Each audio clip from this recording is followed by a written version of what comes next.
Bom, eu sou QA, trabalho na Payconic, mas ultimamente eu tenho feito bastante coisa de DevOps também. Por isso que surgiu aqui a ideia, né, de apresentar e compartilhar com vocês o que aconteceu, né? Por que eu acabei me envolvendo bastante também com essa parte de DevOps?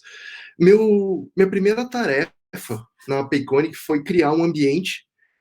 Então, o ambiente de teste que a gente tinha era compartilhado por todos os times e ele não era estável o suficiente para a gente conseguir fazer a automação. E aí, para você criar um ambiente, você precisa trabalhar com toda a parte de deploy e tudo mais, e foi que eu comecei a, a trabalhar com o GitLab. E acontece que isso é uma coisa que acaba acontecendo com muitos de nós, né, que a gente precisa também acabar entrando nessa parte de DevOps para configurar o nosso ambiente. Então, por isso que veio a ideia de fazer, de compartilhar esse conhecimento com vocês.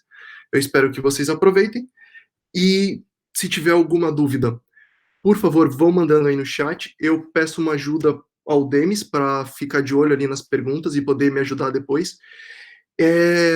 Eu vou tentar responder as perguntas no final, mas durante a apresentação eu vou ter uma compilação de uns 15 minutos, se eu não me engano, que não vai ter como a gente fugir dela, eu não tenho como adiantar ela. Então, se precisar ali nesse meio tempo, se essa compilação a gente vê que tá demorando demais, aí a gente pode também eu posso responder umas perguntas no meio. Beleza? Bom, então eu queria começar falando um pouquinho sobre a introdução de integração contínua, né? Tipo, então a gente vai falar sobre o GitLab, que é uma ferramenta para a gente implementar integração contínua, né? Então, o que é integração contínua ou CI? Bom, é o ato de você integrar regularmente o seu código-fonte. Então, o que acontece? Você está lá trabalhando no seu código-fonte, né? O desenvolvedor está lá trabalhando, e chega um momento que a gente precisa juntar tudo. E aí acontece diversos daqueles problemas de merge, né? Os famosos merge hell, que você tenta fazer toda a sua integração ali e começa a dar conflito, começa a ter problemas, às vezes o trabalho é perdido. E muitas vezes isso acaba acontecendo por causa que essa integração ela não é feita regularmente, ela não é feita continuamente. Por quê? O que acaba acontecendo? Como que você vai fazer a sua integração, né? Você vai precisar pegar o código dos outros desenvolvedores e juntar com o seu. Então é um trabalho bastante manual que há a necessidade de ser feito. Bom, deixa eu falar um pouquinho dos pontos principais, né, da integração contínua, que o primeiro ponto é o trabalho colaborativo. Então, o que acontece? Você não vai ter problema de integração se você trabalha sozinho.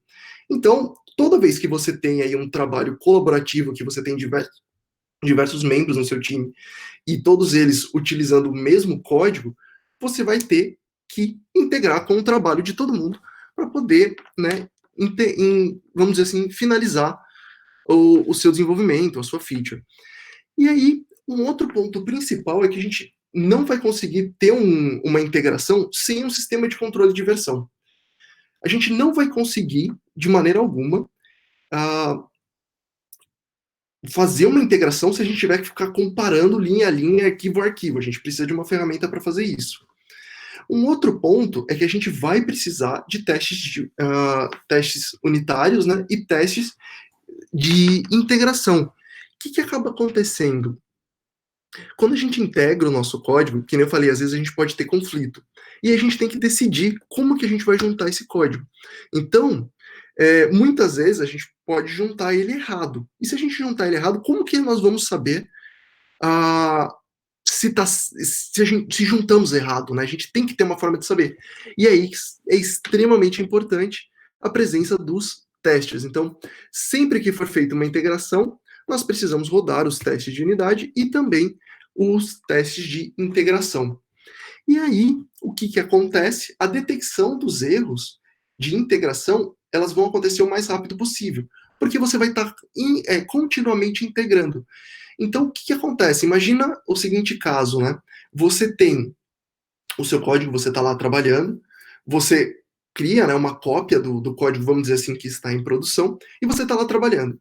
Se você todo dia juntar aquilo que você está fazendo com o código que foi avançando, por exemplo, em produção, você sempre tem pequenas coisas para mudar. Às vezes você não precisa integrar nada, porque o que mudou muitas vezes não afeta no que você está fazendo, então você não vai ter aí nenhum tipo de problema.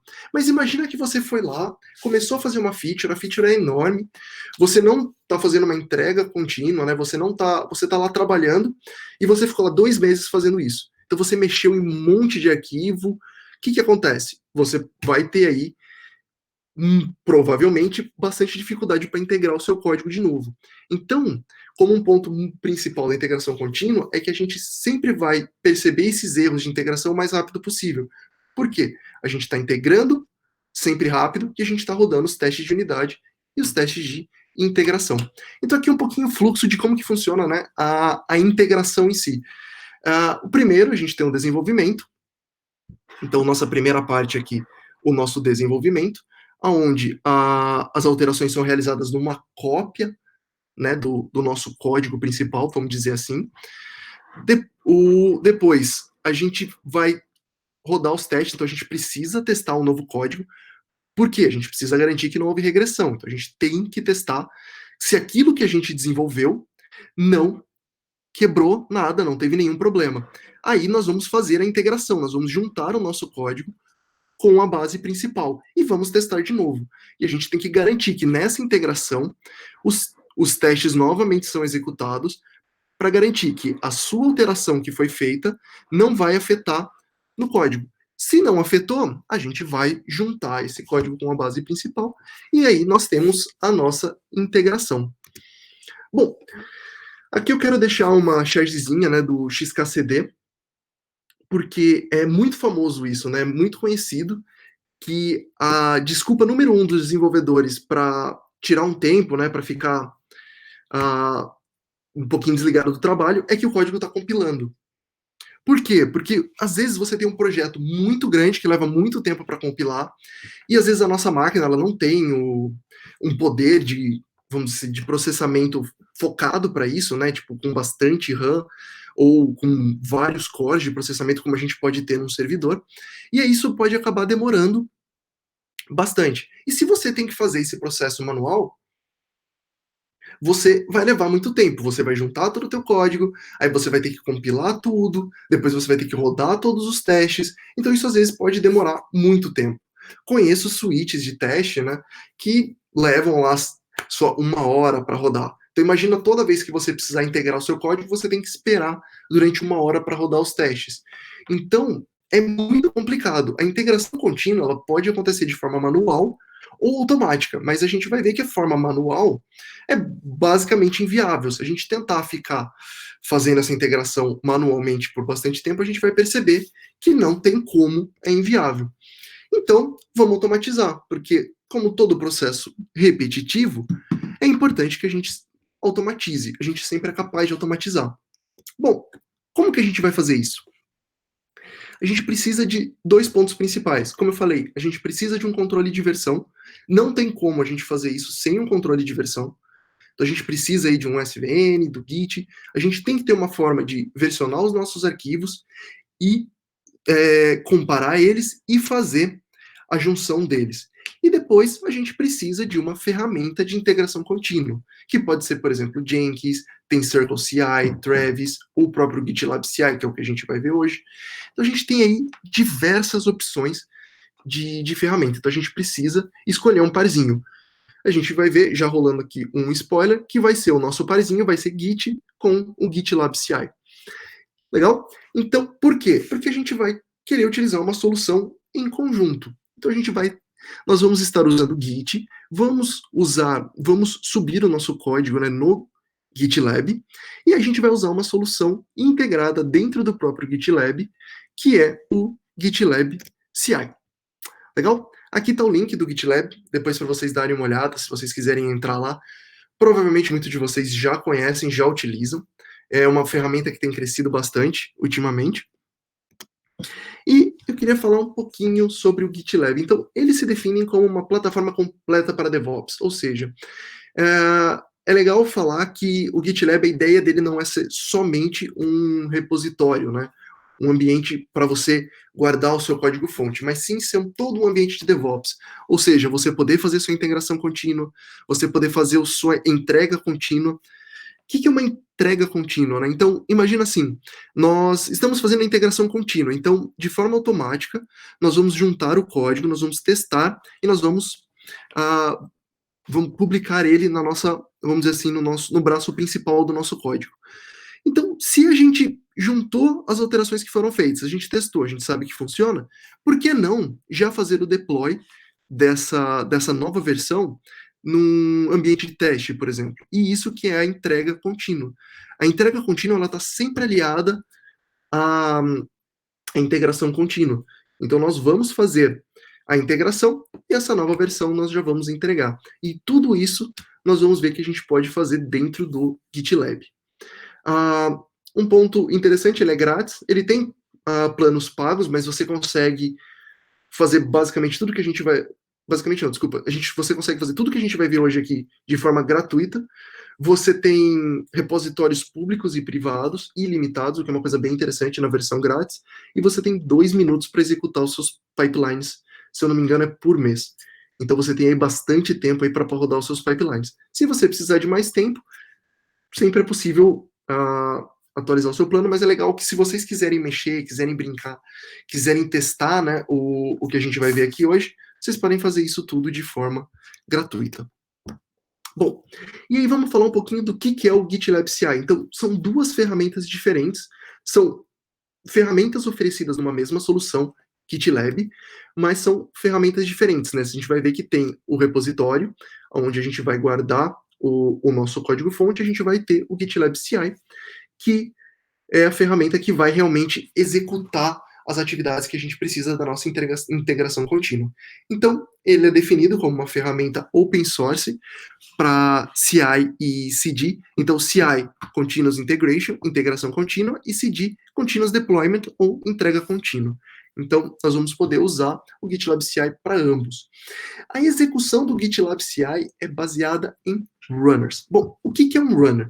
Eu vou falar um pouquinho mais em detalhe no próximo slide, mas basicamente o runner é aquele que vai executar as nossas atividades. Então é ele que vai realmente fazer a compilação, execução dos testes. Sempre que a gente tiver alguma atividade para ser executada durante o nosso pipeline, o que é um pipeline? Deixa eu deixar também bem definido esse termo.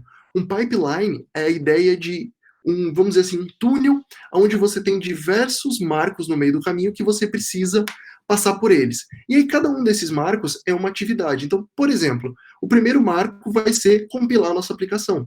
O segundo marco são executar os testes.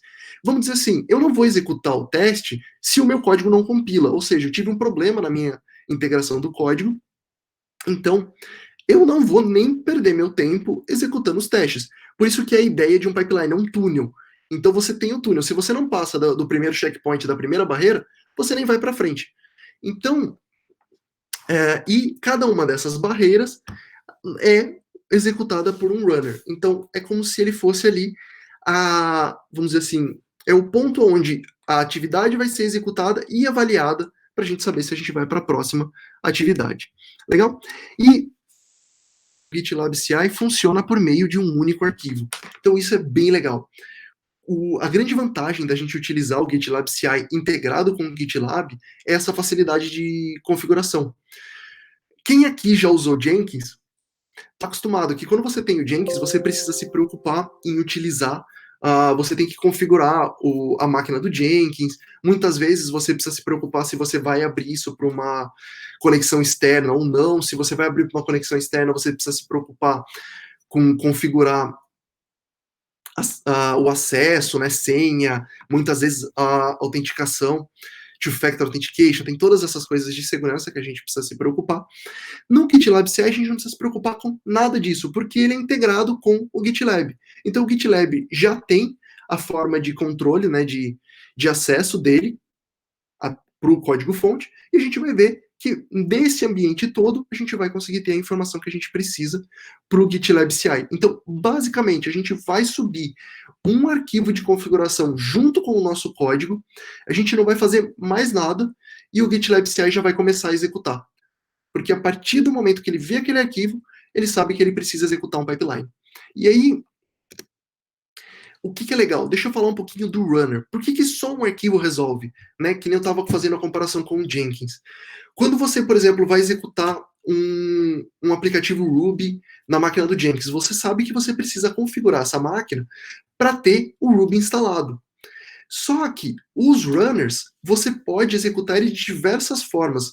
Você pode ter um runner local, um runner que é baseado num Docker container, e você pode fazer também num server remoto. Então, por exemplo, vamos dar um exemplo do Docker container. Então, se eu falo que eu quero executar aquele meu job num container de Ruby, eu não preciso me preocupar em configurar o Ruby, porque o container já vai ter toda a configuração necessária. Então, por isso que só com um arquivo a gente consegue fazer todo o nosso pipeline rodar. Então a gente vai definir, falar para o GitLab CI o seguinte: para esse job usa essa imagem. E aí essa imagem, ele vai pegar do Docker Hub. Então todas as imagens públicas do Docker Hub vão poder ser utilizadas como base para a gente fazer a nossa execução. Ou, por exemplo, nós podemos também usar imagens privadas. Então a gente pode ter até o nosso próprio repositório privado de imagens do Docker e o GitLab CI vai poder utilizar ele. Aí você vai precisar de um pouco mais de configuração para fazer isso, mas se você estiver usando imagens públicas, não vai ter problema nenhum. E imagens públicas podem ser imagens suas. Então, muitas vezes, o que acaba acontecendo? Você tem que rodar um projeto, só que muitas vezes você precisa de dependência. Então, vamos usar um exemplo, por exemplo, do Appium com Ruby. Se eu quero rodar. Desculpa. Vamos usar um exemplo de web, é mais fácil, WebDriver. Então, por exemplo, eu preciso rodar um WebDriver. O que eu preciso? Eu vou precisar, por exemplo, do Ruby, eu vou precisar lá das dependências, eu vou precisar de um Chrome para rodar. Então, o que acaba acontecendo? Você tem diversas configurações que você precisa fazer. E às vezes você achar um Docker container que tenha todas essas configurações é complicado. Então é mais fácil, você pode criar o seu, você deixa ele público, e aí você só menciona para o GitLab, olha, usa essa imagem. Então toda essa parte da execução, ela fica de configuração e configuração do ambiente, ela fica completamente separada e ela fica totalmente opaca para nós. Nós não precisamos nos preocupar com isso. Nós criamos a nossa infraestrutura, por exemplo, no Docker, e aí o GitLab vai permitir que tudo isso seja totalmente opaco para a gente. Ele pega essa imagem, ele vai baixar, ele vai criar uma instância dessa máquina, e aí ele vai executar o nosso job. Então, o grande ponto, né, do GitLab CI é que toda essa parte de nuvem, criação de máquinas, né, efêmeras, né, que falam que são máquinas que você vai subir, executar alguma coisa e ela vai morrer, tudo isso já fica extremamente opaco para a gente não precisa se preocupar com nada, já vai acontecer. Um outro ponto interessante do GitLab CI Runner é que é um projeto open source. Então, se vocês quiserem também dar uma olhada, ver como é que funciona, é open source. E aqui só um exemplozinho, né, de como que funciona a arquitetura. Nós temos, né, o nosso GitLab CI Server, que vai estar ali, vamos dizer assim, é quem vai estar olhando o nosso GitLab, o arquivo, né, de configuração do nosso pipeline, e ele vai estar demandando aí a execução. Essa execução aqui, no caso, pode ser um runner, que a gente não precisa se preocupar com nada, ou pode ser, por exemplo, no nosso próprio computador, localmente. Por que a gente vai pensando assim, né? Por que usar uma parte, um job, numa máquina local? Muitas vezes você tem alguns requisitos de privacidade, talvez, que você tenha que se preocupar, mas muitas vezes acaba acontecendo com quem precisa compilar um aplicativo para iOS. Porque, como muitos sabem, né, a gente não consegue compilar ou rodar testes, esse tipo de coisa, do projeto, né, de criação do aplicativo iOS, se não for numa máquina Mac.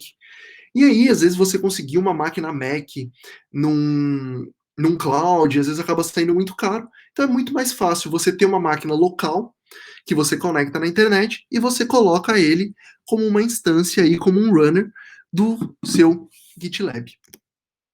Legal? Vamos falar um pouquinho do nosso arquivo de configuração. Como que é esse arquivo de configuração e como que ele funciona? Bom, o arquivo de configuração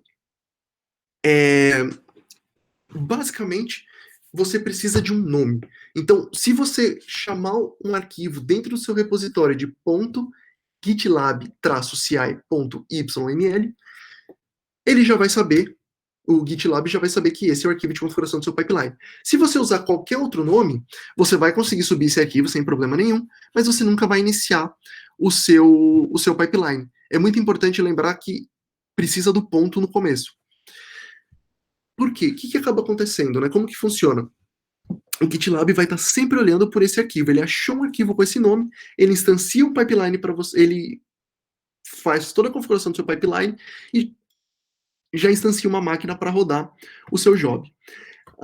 O formato desse arquivo, né, YML ou YAML, né, YAML, é um formato de serialização de dados.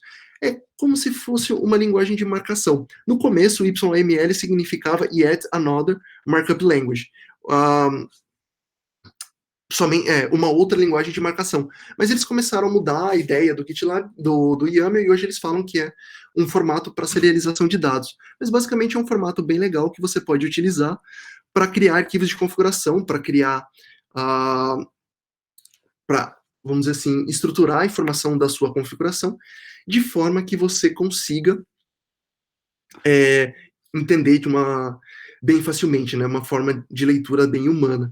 Diferente um pouquinho aí do XML, que você tem diversas tags, muito texto para fazer a marcação, a ideia do YAML é ser bem mais limpo. E aí, o conteúdo vai ser baseado em estágios e jobs. Bom, dos jobs eu já falei um pouco, vamos falar um pouquinho o que são os estágios. Então imagina assim, que nem eu falei que cada ponto do seu pipeline você tem checkpoints. Muitas vezes você quer rodar mais do que um job daquele checkpoint. Então, por exemplo, vamos dizer que eu tenho teste de unidade e teste de integração. Vamos dizer que eu quero rodar os dois ao mesmo tempo, por exemplo. Eu quero fazer um estágio de teste onde eu vou querer rodar tanto os meus testes de unidade como os meus testes de integração paralelamente. Então, esses checkpoints a gente vai definir como estágio. Então, aqui eu tenho um exemplo de 2 estágios, e aqui eu só estou dizendo que eu tenho, por exemplo, um job chamado de teste e um job chamado de stage. Então, uma coisa que acaba ficando um pouquinho confusa na configuração é que você mistura algumas palavras reservadas com algumas palavras que não são reservadas. Por exemplo, teste e staging não são reservadas. É simplesmente o nome que eu decidi dar para o meu job. Então, esse vai ser o meu job de teste e esse é o nome dele. Só que se eu escrevo stages, eu não estou criando um job de stages. E o GitLab vai entender isso. Então, uma coisa que a gente tem que prestar bastante atenção é isso. Nós temos as palavras reservadas que nós vamos utilizar, e essas palavras reservadas elas vão ser entendidas, né, cada uma respectiva à sua forma, e você vai poder utilizar da mesma forma outras palavras que não são reservadas, e o GitLab vai entender como um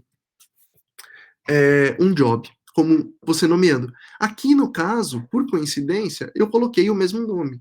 Então, por exemplo, eu tenho um stage teste no teste. Aqui esse exemplo não está muito legal, que o stage deveria ser stage 1. Como aqui está como teste, não vai rodar. Por quê? A gente vai perceber que o GitLab vai executar, ele vai dar um erro. Ele vai falar, olha, eu não sei que stage é esse, então eu não posso rodar esse job. Esse job não pode ficar perdido. Então a gente precisa ter uma forma de validar também. Desculpa, existe uma forma da gente validar o formato do nosso GitLab CI. Eu vou mostrar para vocês. Existe um linter dentro do próprio site do GitLab, dentro do seu próprio repositório, que você pode copiar, colar o seu arquivo lá, e ele vai executar, vai analisar a sintaxe e vai falar se ele funciona ou não, se tá tudo direitinho. Uma coisa interessante, depois a gente vai ver mais a fundo essa parte de criar cache e o script. Sempre que a gente colocar o script, também é uma palavra reservada, então aqui dentro do nosso teste a gente tem diversas palavras reservadas, como stage, cache, paths, script, que são configurações para o nosso job. Então aqui, no script, nós vamos estar colocando o bash script que a gente quer executar. Sempre que a gente vê esse tracinho aqui, é como se fosse linhas. Então, por exemplo, o meu stage, ele pode ter diversos stages. Cada um deles é definido em uma linha, começando com o traço espaço. Mesma coisa acontece com o script. Você pode colocar diversas linhas aqui do que você quer executar. Legal? Aqui, para a gente comparar um pouquinho, por exemplo, tem o staging. E vamos dizer que no meu staging, o que é o meu staging? Vamos dizer que eu quero, por exemplo, fazer a entrega contínua do meu app no ambiente de teste. Então vamos dizer que eu faço o deploy da minha nova versão no ambiente de teste antes de nós fazermos a junção com o ramo principal do nosso código, que eu vou chamar de master. E aí, uma coisa que a gente pode colocar é essa palavra reservada, except. Ou seja, sempre que eu tiver em master, eu não quero publicar no ambiente de teste. Porque imagina assim, eu tenho um ambiente de teste onde alguém já está avançando, está lá pela frente e está está desenvolvendo. De repente, eu vou lá e publico uma versão antiga para trás, que é a versão que está em master, por exemplo, que é a versão de produção. Por que a gente vai fazer isso? Não há necessidade. Então, os jobs, você pode controlar eles de acordo com a branch também. Então, você pode, por exemplo, falar para rodar só para master, que é, por exemplo, o caso de produção. Eu não quero fazer deploy em produção quando eu estiver rodando um pipeline para minha branch. Então, a gente pode ter toda essa parte de configuração e é tudo no arquivo, é tudo por forma de texto. Legal? Bom, vamos começar aqui o nosso exemplo prático. Então, o que nós temos aqui para o exemplo? Bom, eu quero... Opa, desculpa, tem mais um slide aqui, que deixa eu só dar algumas informações sobre o nosso exemplo prático. Então, vai ser um Rails App. Então, é um aplicativo em Rails que eu criei. E a ideia dele é parecer com o site do QA-Wiki. Então, eu acredito que todos vocês já entraram uma vez no site do QA-Wiki e já viram como que é lá a página inicial dele, onde tem a parte de agenda e tudo mais. Eu acabei fazendo só a primeira parte, porque a ideia é só ter um exemplo. E por que eu fiz um aplicativo Rails? Porque o Ruby é muito utilizado, né, muitas vezes, como uma linguagem para fazer automação. Então, eu quis fazer esse exemplo com o Rails, porque basicamente todas as configurações que eu vou precisar para rodar esse aplicativo Rails é a base para a configuração de quando, se vocês quiserem, por exemplo, rodar a automação de vocês em Ruby, tá? Então, é por isso que eu acabei escolhendo fazer dessa forma. O que nós vamos rodar?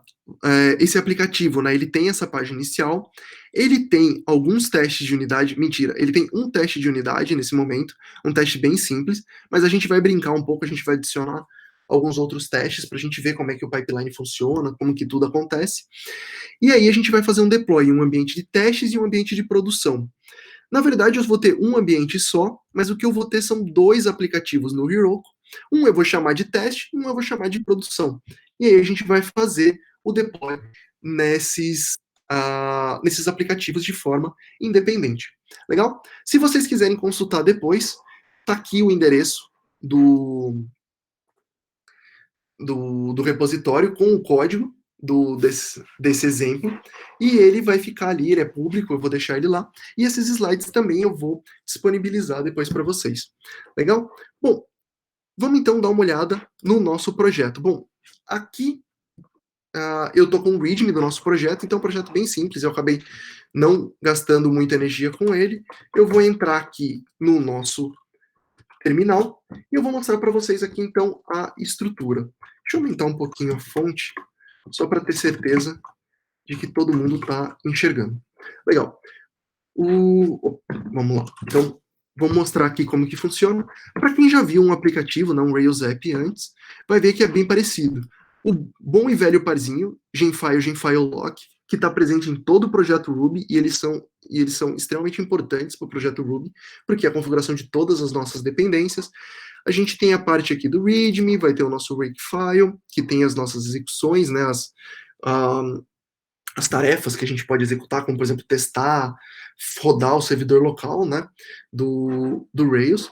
Aqui o app, o código em si, né, do nosso aplicativo, parte de bin, tem diversas configurações aqui do nosso aplicativo.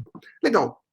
Bom, vamos brincar um pouquinho, então, com esse nosso aplicativo. A primeira coisa que a gente precisa fazer é bundle install.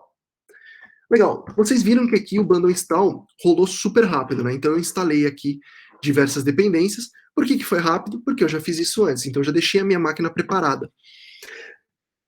Bom, já vou deixar um spoiler aqui. É esse processo que vai levar ali, que eu falei para vocês, os nossos 10, 15 minutos. O que, que acontece?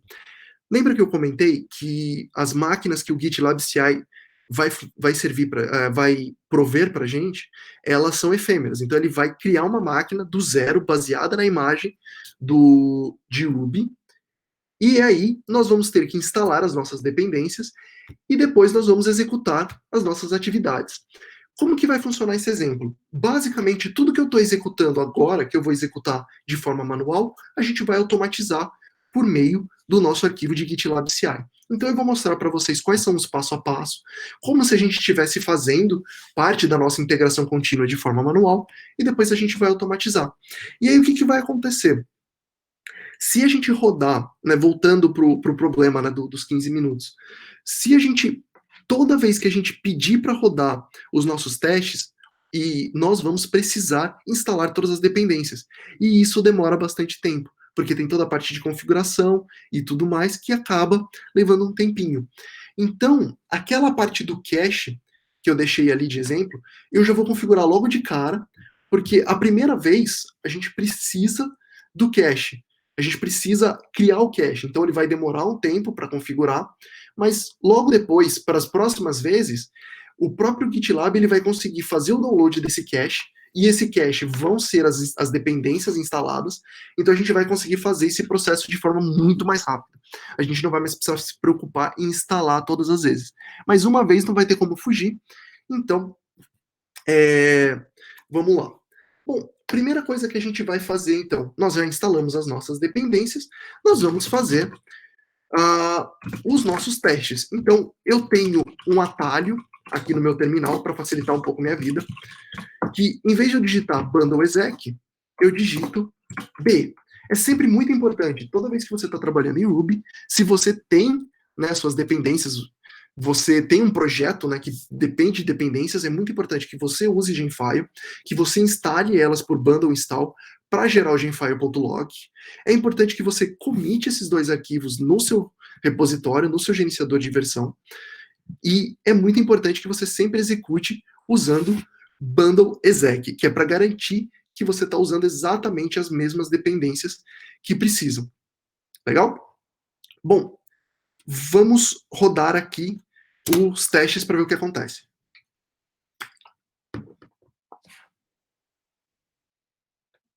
Legal, nós rodamos os nossos testes, a gente tem várias linhas aqui de aviso que a gente pode ignorar.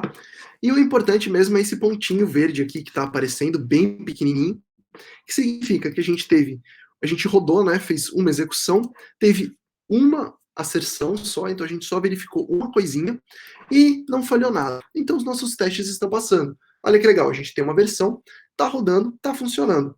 Bom, vamos ver como é que é esse aplicativo? Então eu vou iniciar um servidor local. Então eu vou fazer bundle exec, Rails, eu posso fazer server ou simplesmente S. E agora o que eu estou fazendo? Eu estou criando um servidor de aplicação aqui no caso, que é o Puma, e ele vai ficar escutando na minha porta 3000 no meu localhost. Legal? Então, deixa eu voltar aqui para a apresentação. Deixa eu ver aqui certinho o localhost. Eu tenho aqui o endereço. Eu vou atualizar. E aqui está a página inicial do nosso aplicativo. Vamos desligar o servidor e vamos ver o que acontece? Eu desliguei o nosso servidor de aplicação, eu vou tentar atualizar, então ele está falando que esse site não pode ser alcançado. Então, essa aqui é a primeira parte. Então, o que acontece? Esse, basicamente, é como a gente vai fazer, esses são os passos do nosso pipeline. A gente fez a integração, a gente vai rodar os testes e a gente vai executar nosso aplicativo. Porém, a execução desse aplicativo é de uma forma um pouquinho diferente. Aqui eu estou executando na minha máquina local por meio do comando Rails Server. Porém, nós vamos fazer o deploy no Heroku, como eu tinha comentado. Como que a gente faz o deploy? Vamos lá, vamos fazer um deploy aqui, que é a partir desse comando. A gente tem uma gen chamada dpl, a gente passa um provider para ela, que no caso é o Heroku, e aí a gente vai fazer qual que é o nosso app. O nosso app, como que a gente sabe qual é o nome do nosso app? Vamos olhar o Heroku. Então, olhando aqui dentro da minha parte pessoal aqui do Heroku, eu tenho 2 aplicativos que eu criei. Um é o que é o wiki-teste e o outro é o que é o wiki-prod. Então, que nem eu comentei, a gente vai ter 2 aplicativos, eles estão aqui no mesmo ambiente, como vocês podem ver. Normalmente, o que muitas empresas acabam fazendo, né? Elas têm uma conta para o ambiente de testes e uma conta para o ambiente de produção. Então, quando nós temos isso daqui, normalmente é impossível da gente ver numa conta de uma empresa, porque você nunca vai ter acesso ao ambiente de teste junto com o ambiente de produção. Mas aqui está tudo junto, só para a gente ter o exemplo. Então, vamos ver aqui a parte do nosso ambiente de teste. Então, aqui eu já tenho um deploy rodando, mas eu vou fazer um outro. E aí eu vou copiar, então, o nome desse meu aplicativo. Eu vou colar aqui no meu ambiente de teste e eu vou configurar uma API Key. Ou seja, eu preciso me identificar para o Heroku para mostrar para ele que eu sou eu, né, e ele poder aceitar esse deploy. E aí eu vou fazer aqui, eu tenho já configurado no meu ambiente, então eu já tenho essa aqui configurado. Eu vou chamar ela aqui, Heroku Staging API Key. Eu tenho essa configuração dessa variável de ambiente e eu vou rodar. Deixa eu instalar a gen aqui, que eu acabei não instalando ela. Então agora eu vou rodar aqui.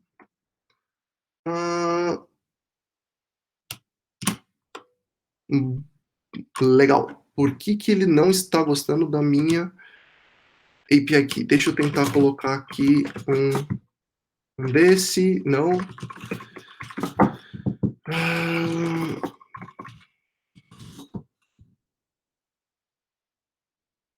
Ok, ele não está gostando da minha API Key.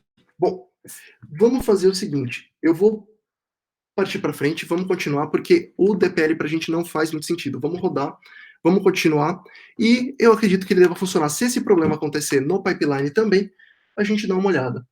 Legal? Bom, vamos seguir em frente, vamos tocar o barco.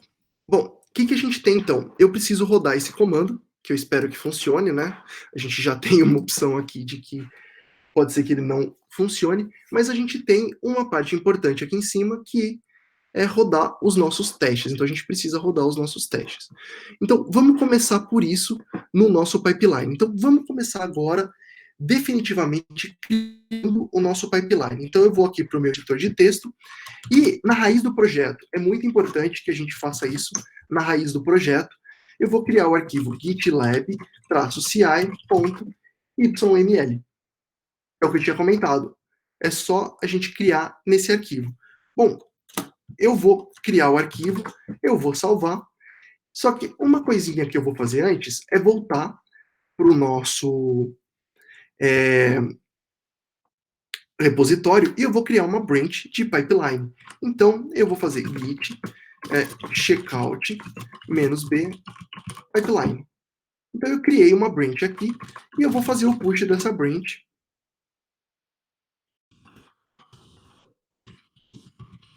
Eu vou fazer o push dessa branch. Legal? Bom, o que acontece aqui? Eu fiz esse push e eu vamos dar uma olhada como que está o nosso repositório.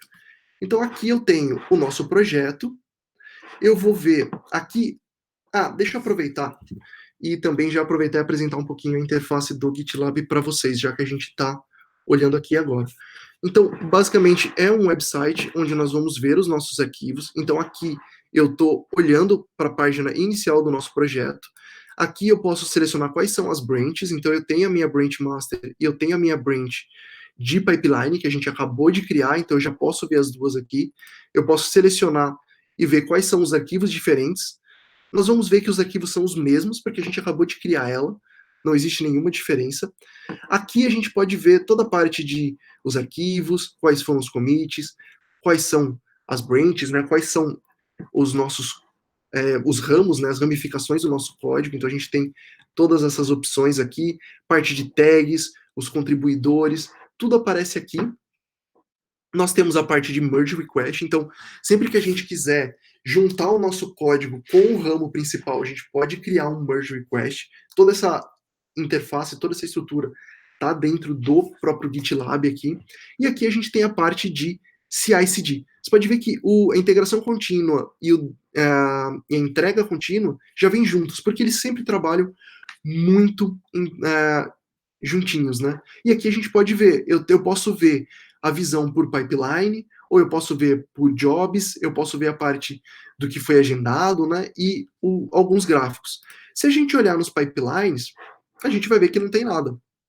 A gente pode clicar aqui para ver um pouquinho de ajuda, mas basicamente a gente vê que não tem nada de pipeline ainda. Então, vamos lá, vamos criar um pipeline.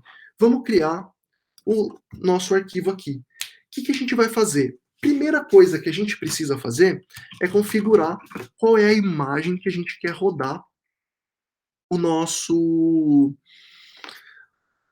job. Então aqui eu já vou colocar que a imagem é Ruby, e o Ruby que eu estou usando é o 2.0.7.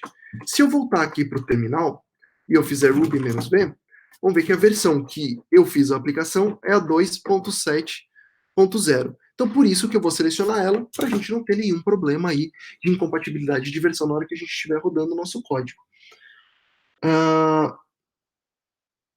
Bom, como que a gente vai fazer a parte de qual que é o nosso próximo passo? O nosso próximo passo são os estágios. Então, quais são os estágios que a gente quer criar?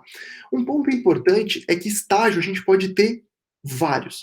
A gente pode criar um monte de estágio aqui. Então, eu estou pensando agora, eu quero criar, sei lá, 3 estágios que eu acho que é o que eu vou usar. Mesmo que a gente vá usar só um agora, que é só para rodar os testes, a gente já pode deixar os estágios criados, não tem problema. O problema é você criar um job que não tenha um estágio definido. E é muito importante lembrar também que os estágios eles são ordenados.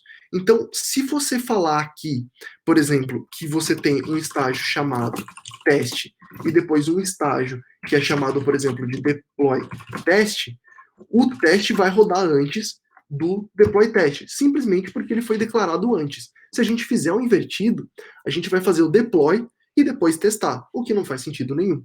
Então é muito importante lembrar disso, que os estágios eles servem para definir vamos dizer assim, os nossos checkpoints ao longo do nosso pipeline. Lembrando, como se fosse um túnel e você tem barreiras para passar, né? Você tem estágios dentro desse túnel que você tem que passar por elas.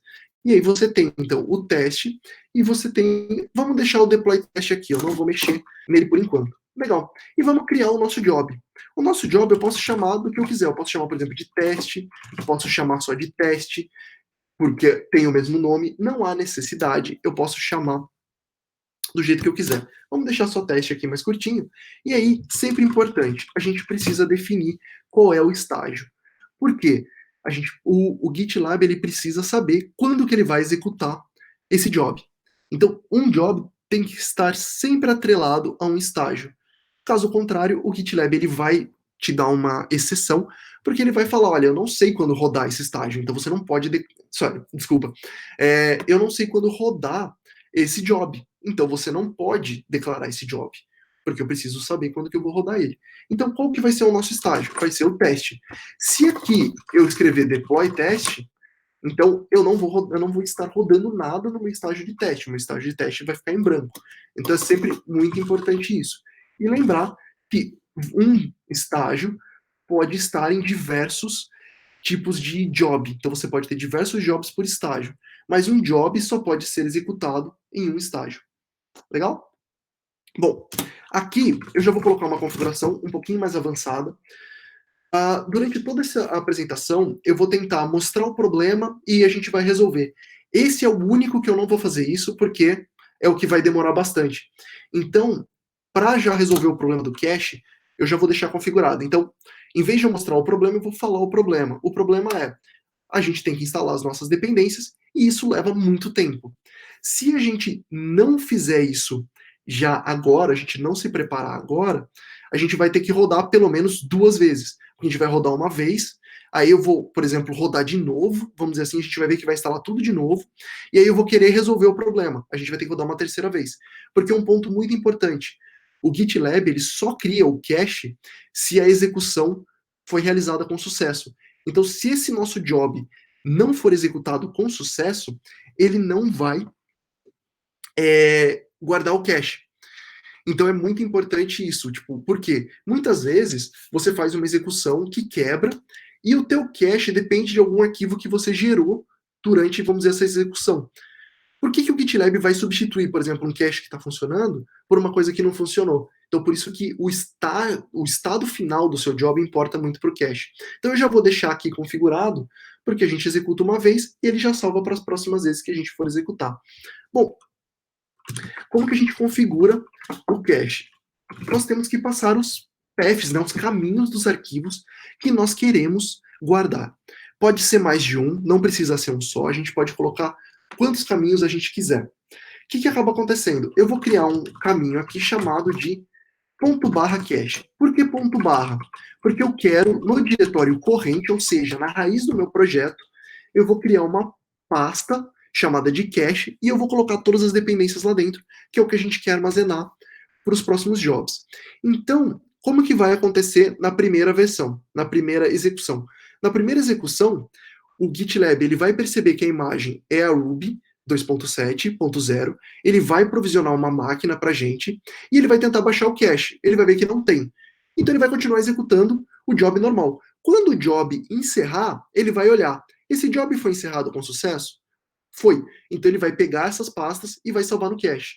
Na próxima execução, o começo é idêntico. Ele vai provisionar uma máquina com a imagem que a gente definiu, só que ele vai baixar o cache. Ele vai conseguir baixar o cache porque ele existe. E aí, a nossa execução vai ser bem mais rápida. Então, sempre que vocês forem definir o pipeline de vocês e tiver coisas que precisam ser baixadas, vocês perceberem que isso demora muito, está impactando, pensem em colocar em cache. Vai facilitar bastante aí a execução, vai agilizar bastante. Vamos lá. E aí, então, o nosso cache está configurado. Vamos para o nosso script. Como que a gente vai fazer para rodar? Bom, existem alguns comandos padrões que a gente precisa usar, até se você procurar, por exemplo, exemplo de Ruby com GitLab CI, você vai cair numa página do próprio GitLab, onde eles vão mostrar basicamente esse exemplo de como que ele funciona. A primeira coisa que a gente tem que fazer é um apt-get update qy, desculpa, menos q, menos y. Então, a gente está fazendo um update, né, do nosso índice local, né, de dependências que a gente pode baixar do Linux. Então, vale lembrar, né, Docker, a gente tem uma imagem, essa imagem é baseada no Linux. E aí, o que a gente vai fazer? Eu vou instalar o Node install -y, ou seja, eu estou dizendo sim, então ele não vai me perguntar se eu quero sim. Isso é uma coisa muito importante. Por exemplo, quando a gente vai instalar uma versão, uma dependência, a gente faz apt-get install, por exemplo, Node.js. O que acaba acontecendo? Quando a gente está na nossa máquina local, ele vai perguntar, você deseja realmente instalar esse pacote que tem esse tamanho? Você vai falar sim, porque você tem essa interação com a sua máquina e você pode responder. Quando a gente está no ambiente de CI, a gente não vai poder dizer sim. Nesse caso, o que vai acabar acontecendo? O GitLab simplesmente vai virar para a gente e vai quebrar o nosso pipeline falando, olha, eu precisava de uma resposta que não vai ser possível eu receber, então esse pipeline não funciona. Então a gente já precisa deixar pré-definido aqui que a gente vai ter essa instalação. Por que a gente tem que instalar o Node? Porque para rodar, para esse exemplo do teste, a gente não precisa tanto, né? É mais quando a gente vai pensar ali em fazer uma execução do Rails, se a gente quiser compilar, já tentar fazer um deploy ali, rodar alguma coisa, a gente acaba precisando. Aqui é porque, como eu acabei pegando o padrão, eu estou deixando aqui até para ficar mais fácil depois, porque se vocês pegarem algumas dessas linhas e procurarem, que nem eu comentei, vocês conseguem chegar até esse arquivo. E porque lá tem toda uma explicação também, se vocês quiserem alguma coisa assim mais profunda sobre como que funciona essa integração de Ruby. E o ponto é, quando a gente pegou uma imagem de Docker, a gente pegou uma imagem com Ruby, a gente não pegou uma imagem com Node. Ah, então eu posso pegar uma imagem de Node? Sim, a gente pode pegar uma imagem de Node. só que depois a gente tem que instalar o Ruby. O que é mais rápido de instalar? Eu particularmente acredito, né, tipo, pelo que eu vi, que instalar o Ruby é mais demorado do que instalar um Node. Então, por isso que a gente começa com uma imagem Ruby de base, e aí a gente instala o Node depois.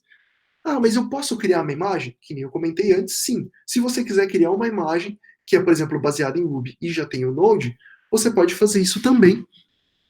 E isso vai rodar, você vai conseguir ganhar aí um tempinho na sua instalação, no, vamos dizer assim, na execução do seu job, porque você não vai precisar fazer essa instalação a todo momento. Você vai ter aí, já vai estar pré-instalado, você só vai ter que mudar aqui, por exemplo, a imagem. Um outro ponto muito importante, se eu vier aqui e fizer, por exemplo, image ruby 2.7.0, eu posso fazer isso também. Em vez de eu definir essa imagem aqui em cima, eu posso definir ela aqui embaixo. Porém, qual que é a grande diferença?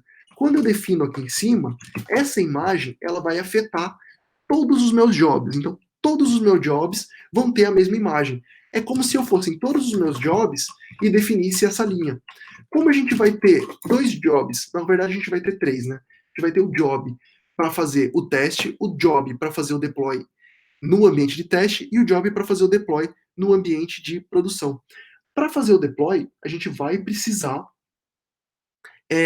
do Ruby também, porque a gente vai usar aquela gen DPL.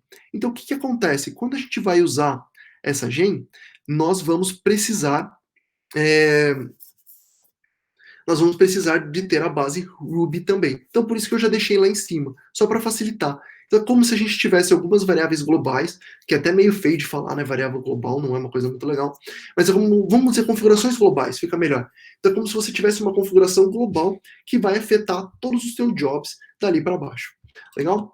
Então, agora que a nossa preparação está pronta, a gente instalou, vamos realmente começar a fazer a nossa parte de Ruby.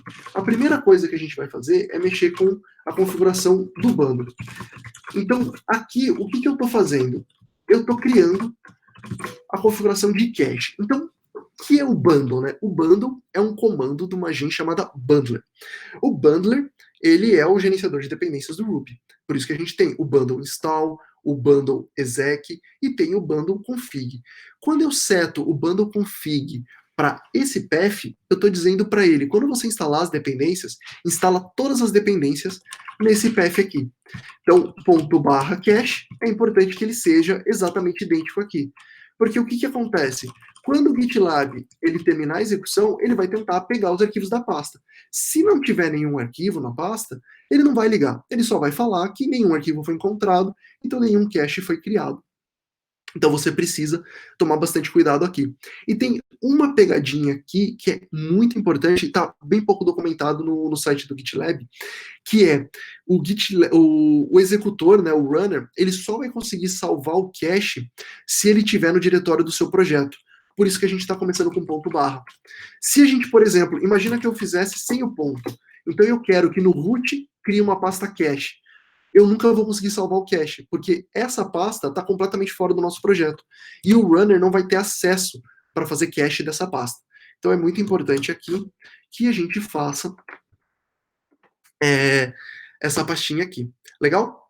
Bom, vamos para o próximo passo. Aqui são os comandos que agora a gente já está acostumado. Bundle install. Então, nós vamos instalar as nossas dependências. E agora nós vamos fazer a execução. Então, bundle exec, rake test. Ou, por exemplo, Rails test também, como a gente estava fazendo aqui. Tanto o Rails quanto o rake a gente pode utilizar. Legal? Então, esse é o nosso pipeline, esse é o nosso arquivo. Vamos fazer o seguinte, vamos gerar um erro. Vamos fazer o seguinte, eu vou subir um job que não tem o teste. Porque o que acontece? Por que eu vou fazer esse erro? Se nós quisermos verificar a grafia do nosso, a sintaxe, né, do nosso arquivo de GitLab, nós podemos vir aqui. E aqui em cima vai ter um botão para o linter. Se nós não temos nenhum pipeline, ele não mostra o linter. Então vamos só criar esse errinho, ele vai dar um erro, a gente vai ver que o erro é um pouquinho difícil de entender nessa página, mas depois a gente vai para o linter e vai ver que ele é bem tranquilo da gente descobrir. Legal? Então aqui a gente está com o nosso arquivo, eu vou para o terminal, vamos fazer o nosso status, eu vou ver que eu tenho só um arquivo para rodar, então eu vou adicionar esse arquivo, que está diferente, e vou fazer o commit, que é adicionando arquivo de pipeline. Legal? E aí eu vou fazer o push. Legal. O nosso arquivo está lá. Vamos olhar o que acontece. Se eu recarregar a página, olha só, já aparece aqui o nosso pipeline. Então, eu posso ver também por job. Só que o que acaba acontecendo? Por que não tem nenhum job para mostrar? Porque a configuração falhou. Então, sequer um runner foi instanciado para a gente, porque a gente não conseguiu fornecer. E aqui, tá vendo que tem várias tags, então ele tá mostrando latest, que foi o último pipeline que rodou, tem vários erros, tem essas coisas aqui, ó, tá vendo? YAML configuration error, eu posso clicar aqui para dar uma olhada, tá vendo? Aqui o erro já faz mais sentido, então ele vai falar, olha, o job test, ele fala stage parameter should be pré ou então ele mostra alguns erros, também não é muito claro, então, mas você já consegue ter uma noção que foi no teste. E aí o que a gente pode fazer? Aqui, como eu falei, ó, o botão apareceu, então eu vou entrar no meu linter.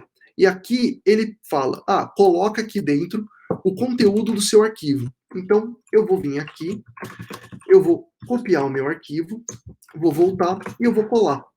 E eu vou pedir para ele validar.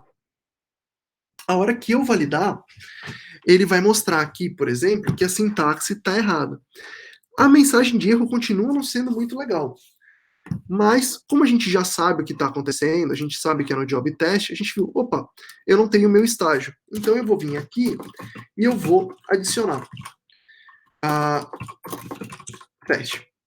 Certo? E aqui nesse teste eu vou validar de novo e vamos ver o que acontece.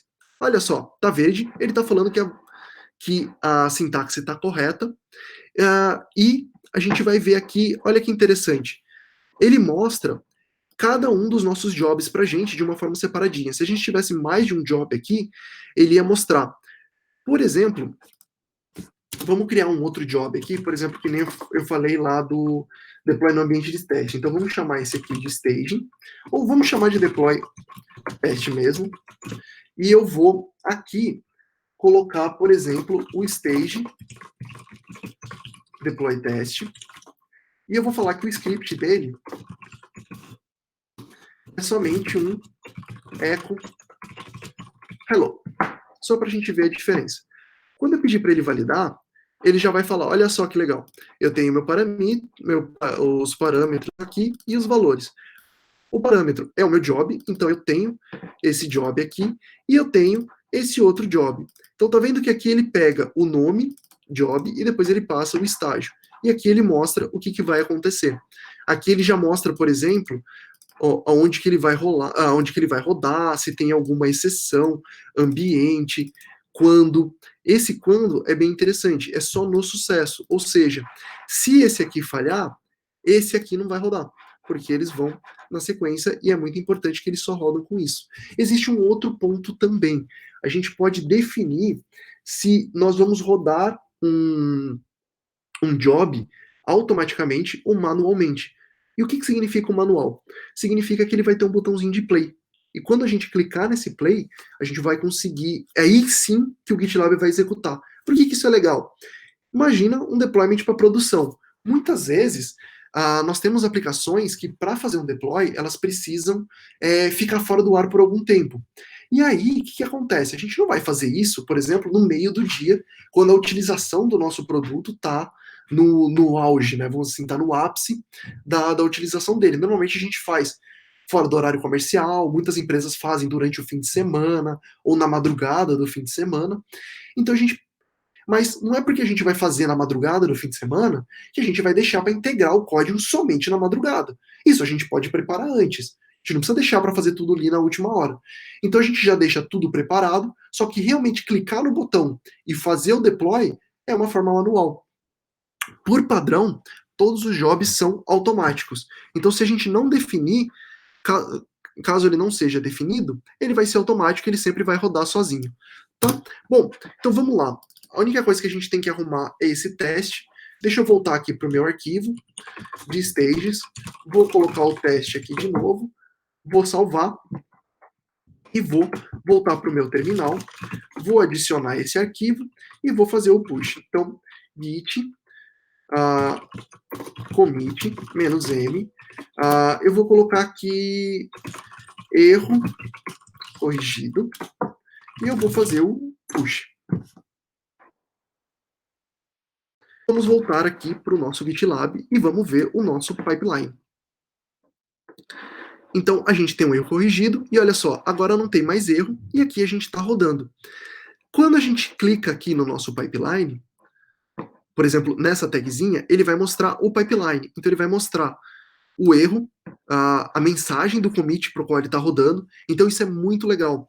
A cada push que você faz, o GitLab ele vai executar o seu pipeline. Então, o que acaba acontecendo? Se você fizer que nem eu estou fazendo, um commit, um push, para cada commit seu, ele vai executar. Se você está lá trabalhando, fazendo diversas coisas, você está fazendo o seu código, e você quer fazer uma integração. Você quer saber se aquele código que você está fazendo não gerou nenhum tipo de regressão. Você simplesmente vai commitando ao longo do seu trabalho e você faz um push. E aí o seu pipeline vai rodar automaticamente e vai rodar os testes para você, que é o que está acontecendo com a gente. Então imagina que a gente está lá trabalhando, a gente não está mexendo em nada e os nossos testes estão rodando aqui. Legal? Então, aqui eu tenho um job nesse meu pipeline, ele está marcando como latest, aqui é a hash do commit, e ele está falando que não tem nenhum merge request relacionado. Legal? E aqui eu tenho o nosso pipeline. Um merge request relacionado, eu vou mostrar para vocês depois, porque tem uma visualização bem legal. Vamos dar uma olhada no nosso job primeiro aqui, para ver como é que ele funciona.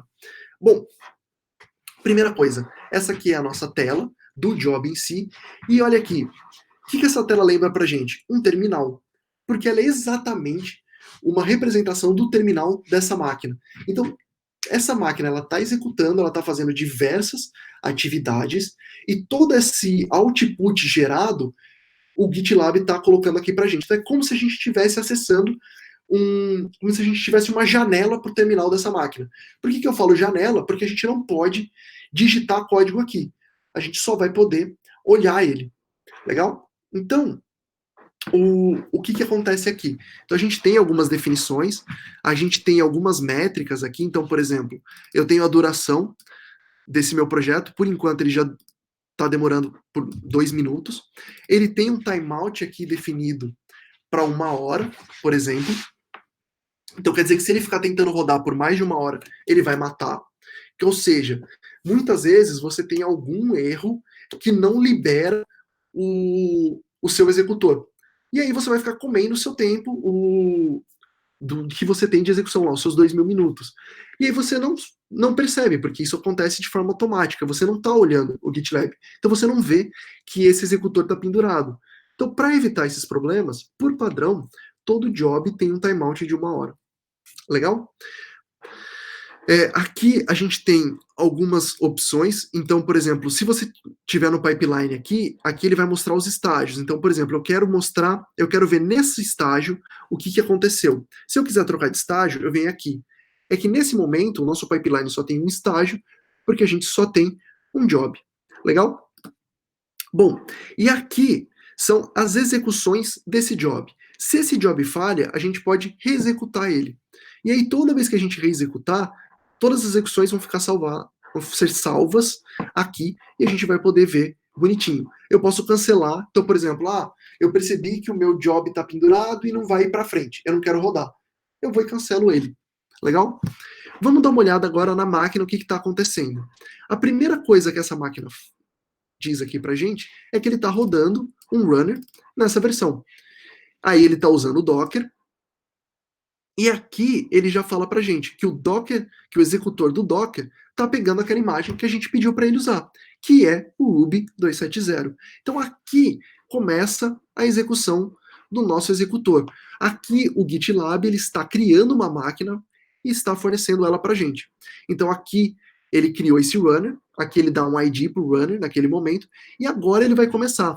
A primeira coisa que ele vai fazer é esse CI pré-clone script, ou seja, ele está rodando, isso aqui é a configuração padrão do GitLab, a gente não interfere nisso, que é uma configuração padrão, que é clonar o projeto, porque a gente precisa mandar o código para dentro dessa máquina nova, de forma que ela tenha os arquivos para poder executar o nosso job. Então, essa primeira parte aqui é só clonando os arquivos dentro do nosso executor, nosso runner. Depois, nós temos aqui que ele foi criado, né, o repositório, e aqui ele mostra quais são as branches que a gente tem, e no caso, a branch que a gente está usando, na verdade ele está mostrando aqui no caso, né, as referências da branch que a gente vai estar efetivamente executando, que é a pipeline. Aqui ele está checando se a gente tem algum cache, e é importante o ponto aqui que ele fala que não tem cache, porque é a primeira execução. Então ele não conseguiu extrair o cache. Então agora a gente vai ter que fazer toda a execução para poder gerar esse cache e facilitar nas próximas. Bom, aí o que acontece aqui? Nós temos as nossas primeiras linhas. Então, vamos voltar um pouquinho no nosso arquivo de GitLab. Toda aquela parte foi de configuração, baseado nessa linha e nas coisas que o runner precisa fazer para começar o projeto. E agora ele está começando. Então a primeira coisa que ele vai fazer é o update, depois é o install, depois o config, depois o bundle install e o Rails test. Legal? Vamos então voltar aqui e vamos continuar analisando. Então ele fez o update aqui, ele fez a instalação do Node, então a gente pode ver aqui toda a saída da instalação do Node. Agora ele fez o config do cache e ele começou a fazer a instalação. E agora aqui todas as gens que estão sendo instaladas. Então a gente pode ver aqui que está tudo sendo instalado. Legal, ele já rodou. Então aqui já foi.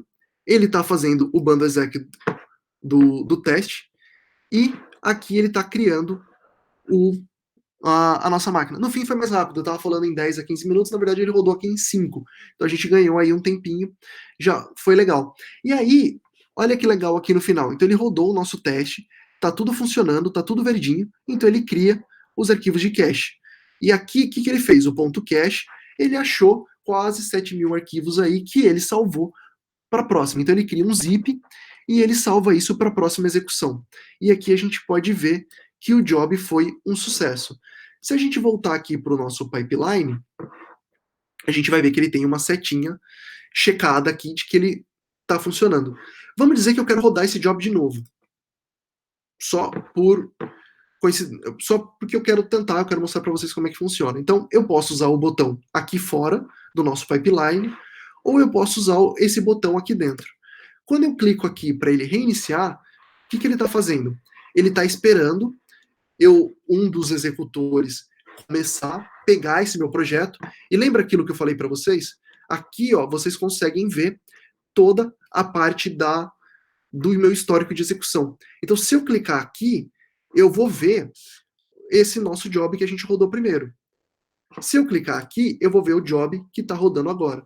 E aí, o que está acontecendo? Ele está criando um runner, ele está instanciando de acordo com a imagem, e a primeira coisa, ele sempre, né, a primeira coisa que ele faz, e ele sempre faz, é baixar essa imagem, então isso leva um tempinho, e aí ele vai instanciar uma máquina pra gente.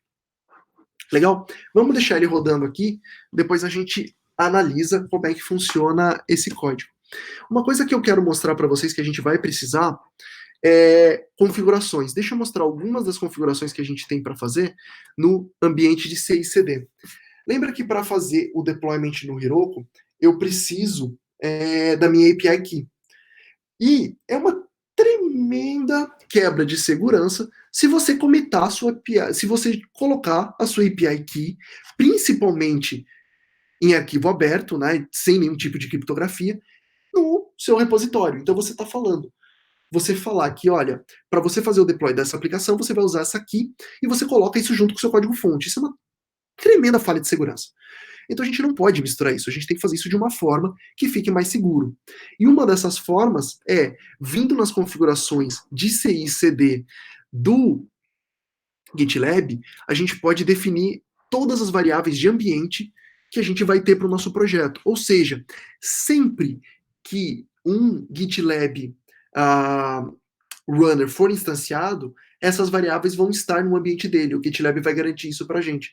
Então, se eu expandir aqui, a gente vai ver que a gente tem duas aqui, eu tenho a minha Heroku, a Production API Key, e eu tenho a minha Staging API Key. E aqui eu tenho os valores dela. E aí uma coisa que é interessante, que as variáveis têm algumas opções aqui, que é o estado protegido e se ela vai ser mascarada. O que significa o estágio? Por que na de produção eu tenho protegido e na de teste eu não tenho protegido? Porque esse protegido refere-se a uma característica da branch. Você pode proteger algumas das suas ramificações do seu código para impedir que sejam feitos commits diretamente a ela, que você só vai poder funcionar por meio dos merge requests. No caso, a nossa master ela é protegida. Então, quando eu coloco que isso aqui vai ser, que eu checo, né, true no protected, significa que essa variável ela só vai estar disponível para as execuções de branches, né, de ramificações protegidas. E o masked significa que ele nunca vai imprimir esse valor no seu terminal. Porque imagina, a gente quer dar uma despertinha, e aí eu posso virar pro no meu GitLab, no meu arquivo do CI, e fazer echo e a variável. Então eu vou pedir para o meu bash imprimir. E como eu tenho toda a saída, eu consigo ver esse resultado. E aí, como que a gente vai fazer? O GitLab ele vai perceber que esse resultado está para ser impresso na tela e ele vai trocar, ele vai mudar esse resultado e ele vai impedir que isso aconteça. Então, mesmo que alguém tente visualizar esse valor por meio, né, da saída da execução do runner, ele não vai conseguir, porque a gente marcou que esse valor pode ser mascarado. E aqui a gente tem um escopo que a gente vai rodar. Aqui no caso, esse escopo depende muito do deployment. Se você está fazendo o deployment dentro do GitLab, que também é possível. Lembra que o GitLab é uma plataforma completa de DevOps, então a gente poderia estar fazendo o deployment aqui também. No caso, eu vou fazer o deployment dentro do Heroku. Então eu não preciso me preocupar com isso, posso deixar a configuração aqui. Legal? Vamos voltar para o nosso job, que já deve ter terminado de executar. Deixa eu carregar aqui. E olha a diferença. Esse job rodou em 1 minuto e 20 segundos, enquanto o primeiro levou quase 5 minutos. Tudo isso graças ao cache. Como a gente criou aquele cache, ficou muito mais rápido a nossa execução. Então a gente conseguiu rodar ele muito mais rápido. E vamos só ver aqui como é que funciona o cache. Quando ele chega aqui, ele checou o cache. Lembra que a gente teve um vermelho aqui e teve uma falha. Dessa vez ele achou o cache e ele extraiu. Quando ele vai executar o bundle install, que é aqui, ele já tem todas as dependências. Então ele só aceita e roda esse comando de uma forma muito mais rápida. E aí a gente ganha um tempinho. Legal? Então, o nosso job aqui está passando. Vamos fazer o nosso job de deploy, então, agora. Vamos ver se o job de deploy vai funcionar, que ele não estava funcionando na minha máquina. Bom, vamos voltar aqui para o nosso GitLab e vamos criar mais um estágio. Mais um job, que no caso vai ser o nosso deploy test. E eu vou fazer que o estágio deploy test. Eu não preciso declarar a imagem que eu quero utilizar, porque a gente está usando a nossa configuração global, e eu vou direto para o script.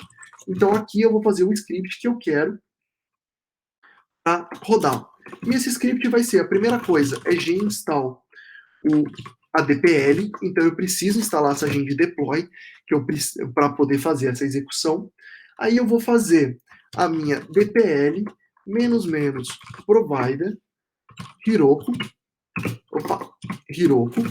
e eu vou fazer app.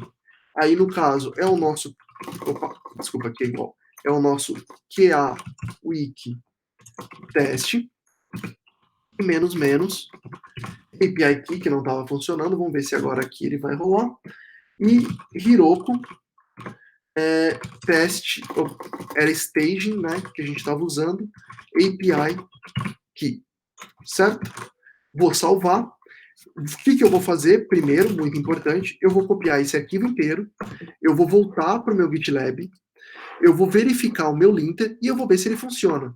é melhor a gente verificar antes do que a gente fazer um commit, ver que tem um erro e fazer um commit de novo. Então vamos verificar, tá funcionando, tá verdinho.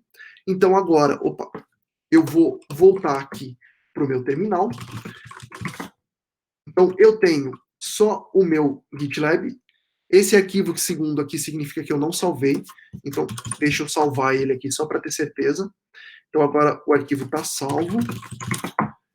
Eu só tenho um arquivo, eu vou adicionar esse arquivo e eu vou fazer o commit. Então, commit -m, adicionando a deploy em teste. Legal? Então, eu vou fazer aqui meu push. Vamos voltar para o nosso pipeline.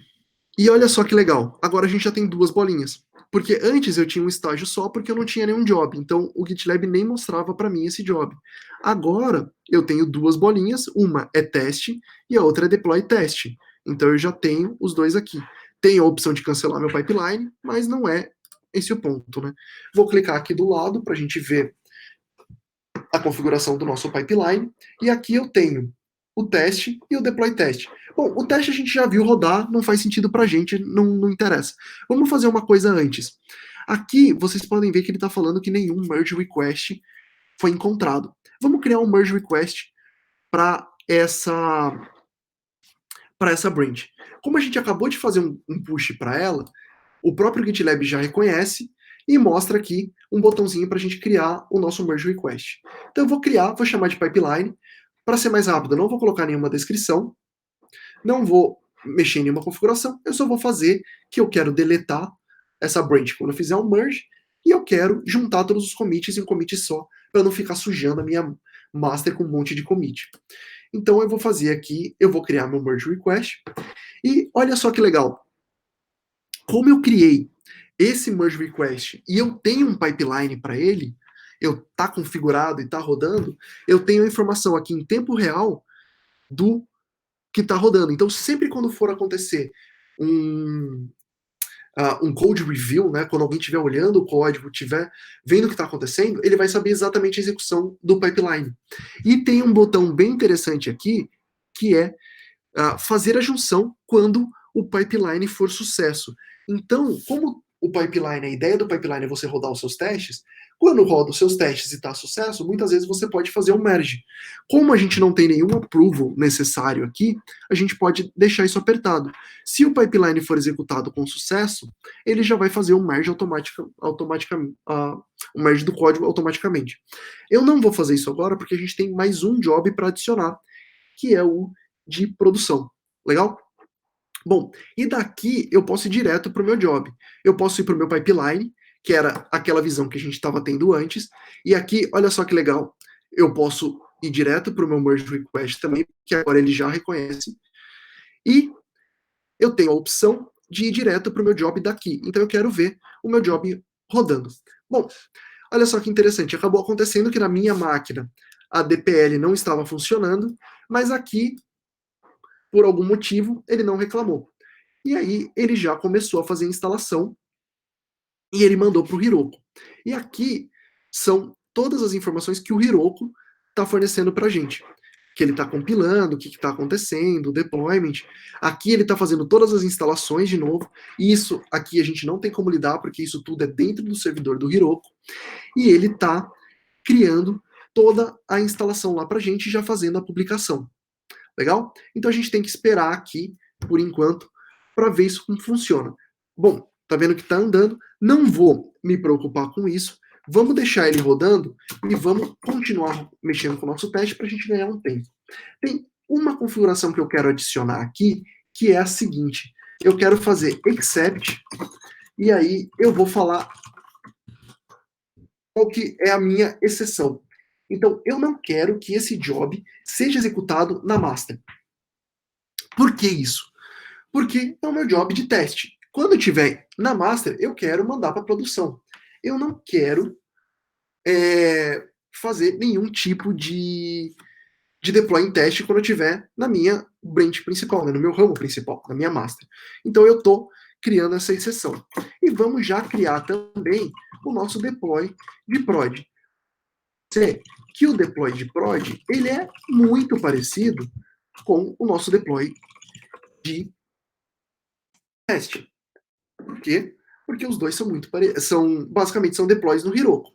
Então, aqui eu vou criar um estágio chamado deploy prod. Muito importante, lembrar de criar o estágio aqui em cima. Se eu só criar ele lá embaixo, eu vou ter um erro. Então, eu criei DPL, e a diferença, basicamente, é aqui, porque eu preciso chamar um outro aplicativo. Como está no mesmo ambiente, aqui é a mesma, mas eu vou mudar Production Key, API Key. Então, eu vou só mudar, só para dar um pouquinho mais de realidade, né, para o nosso exemplo. E a diferença é que eu não vou querer rodar somente sem exceção da master. Eu vou querer rodar somente na master. Então, quando eu tiver na minha branch, nas minhas ramificações da master, eu não quero fazer deploy para produção. Eu não quero nem dar essa opção, entendeu? Eu não quero correr esse risco. Então, aqui eu tenho certeza de que todo e qualquer deploy para produção só vai acontecer na master. O próprio GitLab vai fazer isso para a gente. E eu vou colocar mais uma configuração aqui, que é when, manual. Ou seja, eu só vou conseguir, esse job ele só vai ser executado manualmente, ou seja, a gente vai ter que clicar no play. Legal?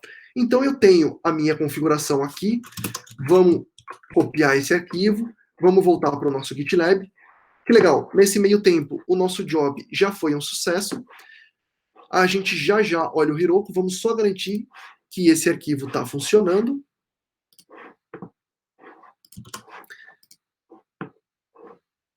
Opa, a sintaxe está incorreta. O que está acontecendo?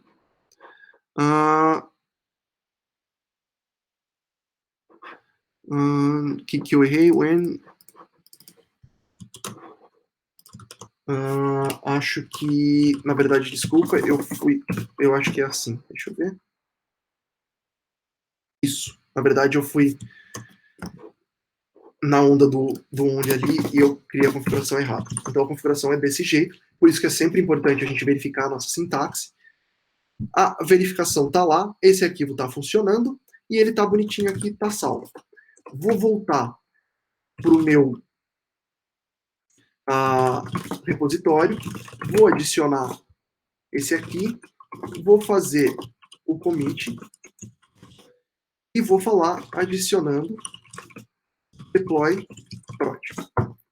E vou fazer o push. Quando eu fizer o push,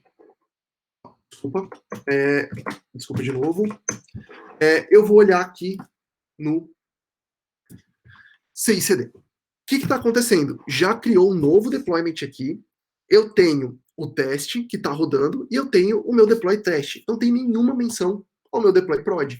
Por quê? Por causa do only master. Eu não estou na master, eu estou na branch chamada pipeline, então não vai ter deployment aqui. Então eu só vou ter 2 estágios. Então, mesmo que a gente tenha os estágios lá em cima, vários definidos, se não tem job, ele não aparece, ele não interfere no pipeline. Então a gente consegue fazer essa mescla. Legal? Enquanto esse job roda, vamos dar uma olhada no nosso Heroku. Ele está mostrando, né, o meu tempo local, então às 7h22, que foi um tempinho atrás, ele fez esse deployment.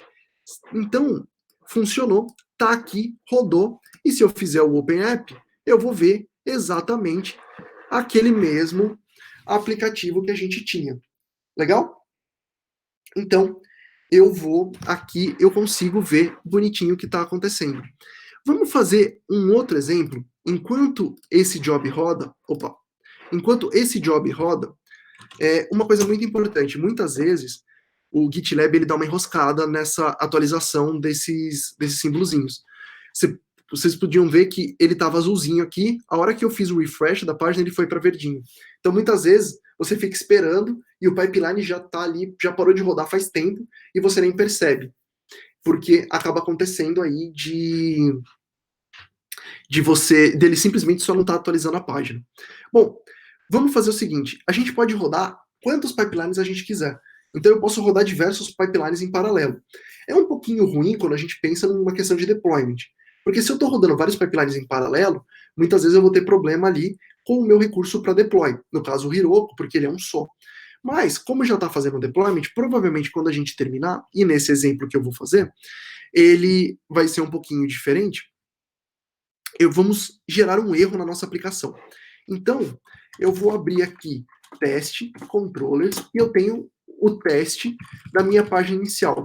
E eu vou adicionar uma outra session aqui. Aqui, a gente tem uma session bem simples, que ele só verifica se foi executado com sucesso, né, se ele conseguiu receber com sucesso. Eu vou colocar uma outra session muito mais simples ainda, que eu vou fazer um assert false. Ou seja, o assert garante, ele verifica se ele está fazendo assertion em alguma expressão que retorne true. Então eu estou forçando false. Ou seja, esse meu teste nunca vai passar. Se eu for para o meu terminal, bundle exec rails teste, o que a gente vai ver? A gente vai ver que rodou e deu um problema. Ah, legal, eu vi que tem um problema, eu posso resolver. Mas vamos dizer que eu não vi que tinha um problema. Eu não me preocupei com isso.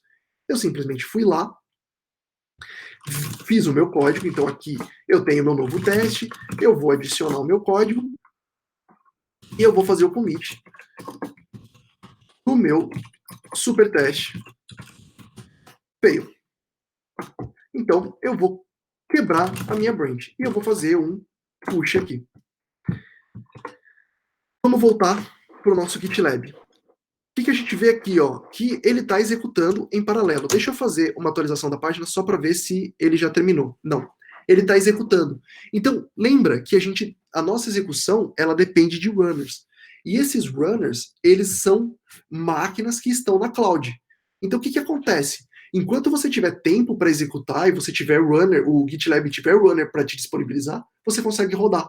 Então, você não fica na dependência da máquina estar liberada ou alguém está usando. Se você tem runner, ele vai executar enquanto forem em paralelo. Vamos entrar aqui dentro para ver o que está acontecendo. Ele ainda está configurando a máquina, isso vai demorar um pouquinho. Mas vamos voltar para o nosso pipeline e vamos pensar um pouco. O que a gente espera dessa execução? Espera que o teste quebre. Então eu não quero ver verde, eu quero ver vermelho. Eu quero ver uma quebra e eu espero muito que não aconteça um deploy. Ou seja, eu quero que o meu pipeline não chegue a executar o segundo passo. Porque não faz sentido nenhum. Eu quebro os meus testes, eu não vou fazer o deploy disso. Eu não quero gastar o tempo, nem de execução, nem de nada, para fazer um deploy de alguma coisa que eu sei que não funciona. E olha só o que aconteceu. Realmente ficou vermelho, e olha só, ele pulou o próximo passo. Então aqui eu já consigo ver que aconteceu exatamente o que a gente queria. Eu não vou fazer nenhum deploy porque os meus testes estão quebrando. Uma coisa legal, se eu entrar no meu merge request e eu for ver aqui, o que acontece? O teste quebrou. Quando o teste quebrou, o próprio botão do merge aqui já fica vermelho. Ele fala, ó, sua conta e risco, você pode fazer um merge. Mas você vai colocar erro na sua ramificação principal. Então ele já deixa aqui bem claro o que deu um problema. Isso que é o legal da gente usar uma solução totalmente integrada. A gente consegue ver aqui bonitinho o que é que está acontecendo. Legal? Bom, não vou forçar a amizade, eu vou simplesmente arrumar o meu teste. Então eu fui lá no meu job, eu vi, uma outra coisa legal que acontece. Deixa eu já fazer o commit e aí depois eu continuo conversando, comentando só para a gente conseguir ganhar um tempinho aqui. Então eu vou adicionar esse. Então eu vou fazer o meu fix aqui e eu vou fazer o push. Desculpa. E vamos voltar aqui para o nosso GitLab. Legal? Então, toda a nossa solução aqui já está integrada, já está tudo acontecendo, está tudo bonitinho, e a gente consegue fazer aqui toda a nossa verificação. Ele está rodando de novo, e aqui eu vou fazer um ponto importante, que é, deixa eu atualizar a página, e vamos utilizar esse aqui. Eu vou fazer o merge se o pipeline for bem sucedido. Então, ele já fala aqui, ó, que eu deixei já pré-selecionado aqui que o merge vai acontecer. Legal? Vamos dar uma olhada aqui, por exemplo, que a gente pode ver das outras coisas. Eu tenho aqui, por exemplo, todos os pipelines que foram executados, então eu quero olhar. Tudo isso é a vantagem da solução integrada. A gente não precisa se preocupar com isso. Tudo que a gente fez foi criar um arquivo. Então a gente criou um arquivo, a gente comitou, como todo e qualquer, né, trabalho com o nosso gerenciador de versão, e a gente tem toda uma solução de DevOps aqui, de pipeline, de tudo, para a gente conseguir executar. Legal? Bom, a gente vai ter que esperar aqui um pouquinho, não vai ter como, isso a gente vai ter que deixar ele rodando aí, vai levar seus 5 minutos. O que eu quero passar agora para o próximo exemplo? Eu quero falar do nosso reutilizando. Então eu vou voltar aqui para os nossos slides, porque eu mostrei como que a gente cria um pipeline, certo? Então a gente já sabe como criar o nosso pipeline, a gente só está esperando para ver como que vai ser o nosso deploy em produção. Por quê? A gente precisa fazer o merge, né, dessa nossa branch pipeline para master, para a gente habilitar o nosso job de produção. Nesse momento a gente não consegue, porque o merge, né, a junção só vai acontecer quando todo o pipeline for bem sucedido. Então vamos ganhar um tempinho aqui e eu vou explicar um pouquinho de como que a gente reutiliza os nossos pipelines. O que acaba acontecendo? Por que a gente vai querer reutilizar os nossos pipelines? Primeiro ponto, a gente evita duplicidade. Porque a gente sempre vai reutilizar. É muito comum, quando você tem algum código, alguma coisa que está funcionando, e você precisa fazer uma coisa que é muito parecida, você copia e cola. Você copia e manda para algum outro lugar. Normalmente, quando você está no mesmo projeto e é código, você vai fazer isso de uma forma que esse código seja reutilizado. Por quê? É uma prática de programação você duplicar código, você copiar e colar. E aí, o que acontece? No caso do nosso GitLab CI, você não tem como fazer isso num contexto de projeto. Por quê? Porque você vai estar em projetos separados, você vai estar em repositórios diferentes do seu controle de versão. Então você vai acabar falando, não, copiar e colar é a melhor parte. É o único jeito. E você vai fazer, por exemplo, copiar e colar. Só que aí o que acontece? Sempre que você precisar criar um projeto novo, você vai precisar copiar e colar e trocar tudo que precisa ser trocado. Se você tiver alguma modificação, você precisa de alguma manutenção. Por exemplo, eu decidi que a partir de agora a gente não vai mais usar Heroku, a gente vai fazer o deploy direto pelo GitLab. O que você vai ter que fazer? Imagina que na empresa tem 15 projetos. Você vai ter que entrar em 15 pipelines e vai ter que alterar os 15 um por um. Se a gente criar um template, se a gente criar uma forma de compartilhar esse arquivo, né, de evitar essa duplicidade, a gente vai ter uma facilidade de manutenção muito maior. Por quê? A gente só vai mudar em um arquivo, que vai ser o nosso arquivo de template, e isso vai ser propagado para todos os projetos que estão usando aquele template. Legal? Mesma coisa para o projeto novo.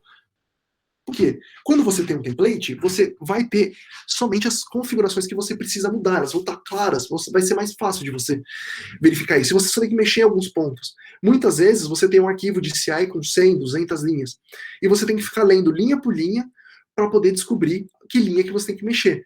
Quando você tem um template, você já sabe exatamente o que você precisa. Então vai ser muito mais fácil você criar um projeto novo.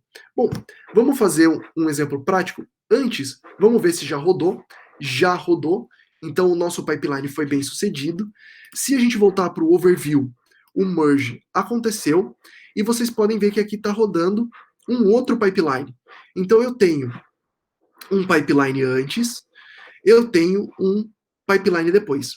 Uma coisa bem legal que acontece com o GitLab é que você, no seu usuário, você coloca o e-mail. Então, se o seu pipeline quebrar, ele automaticamente já te manda um e-mail falando, olha, seu pipeline quebrou. Então, muitas vezes a gente está lá fazendo o nosso código, fez o push e não está olhando.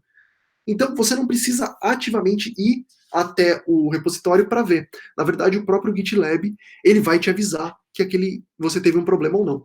Legal? Bom, e aí o que acontece? Então, antes de eu fazer o meu merge, eu rodei na minha branch pipeline, eu fiz o meu merge, e aí agora eu rodei meu pipeline na minha master. E o que aconteceu? O pipeline na master, vocês podem ver que eu só tenho um verdinho, e aqui eu tenho uma seta, que o deploy para produção foi ignorado, que ele foi simplesmente pulou. O GitLab ignorou ele. O que acontece? Vamos entrar aqui no pipeline e vamos ver o que acontece. Ele tem uma setinha de play. Por quê? Lembra que a gente falou que eu quero o meu deploy para prod somente manual? Então, ele rodou o teste, então eu sei que está tudo bem, a gente fez a integração funcionou, está tudo rodando legal. E o que a gente vai fazer? Fazer o nosso deploy para produção. Então, eu vou clicar no play aqui, e aí ele vai começar a fazer a execução. Legal? Então, esse aqui funciona com o manual. Então, a gente tem a opção de rodar automaticamente, a gente não precisa se preocupar, ou a gente tem a opção de rodar manualmente. Muitas vezes você pode decidir, não, eu só quero rodar automaticamente, não vou me preocupar com isso. São opções que você tem. Legal? Bom, eu não vou ficar esperando esse deploy para prod rodar, porque é a mesma coisa do de stage. Vamos fazer o nosso template. Para fazer o nosso template, como eu falei, a gente não tem como fazer o template. A gente tem que fazer de uma forma, né, vamos dizer assim, deixa eu mudar um pouquinho o jeito de falar, que seja visível para todos os nossos repositórios. Como que a gente faz isso? A gente cria um novo repositório. Então tem um repositório limpo que eu acabei de criar, que chama templates. E esse meu repositório de template, eu vou vir aqui e eu vou criar os arquivos. Legal? Qual que vai ser o primeiro arquivo que eu vou criar? Então, eu vou vir aqui no meu terminal e eu vou fazer uma coisa bem interessante. Primeiro, eu vou configurar o meu repositório do meu QA Wiki, porque quando a gente fez o merge, a gente decidiu para deletar a branch. Então, essa branch pipeline não existe mais. Então, eu vou para master, git checkout master. Então, eu estou na master. Eu vou garantir que a minha master está com o meu último código. Então, eu vou fazer um pull. E agora eu vou fazer um checkout de uma outra branch chamada de template. Então, eu criei uma branch de template. Eu não vou fazer o push dela só para não rodar o pipeline, porque não há necessidade. Esse pipeline, como não tem nenhuma diferença, ele vai ser a mesma coisa do pipeline que a gente acabou de rodar para produção. Então eu vou rodar aqui, eu vou deixar sem fazer o push, eu vou fazer o push só ali para o final. Aí, vamos criar um arquivo aqui dentro.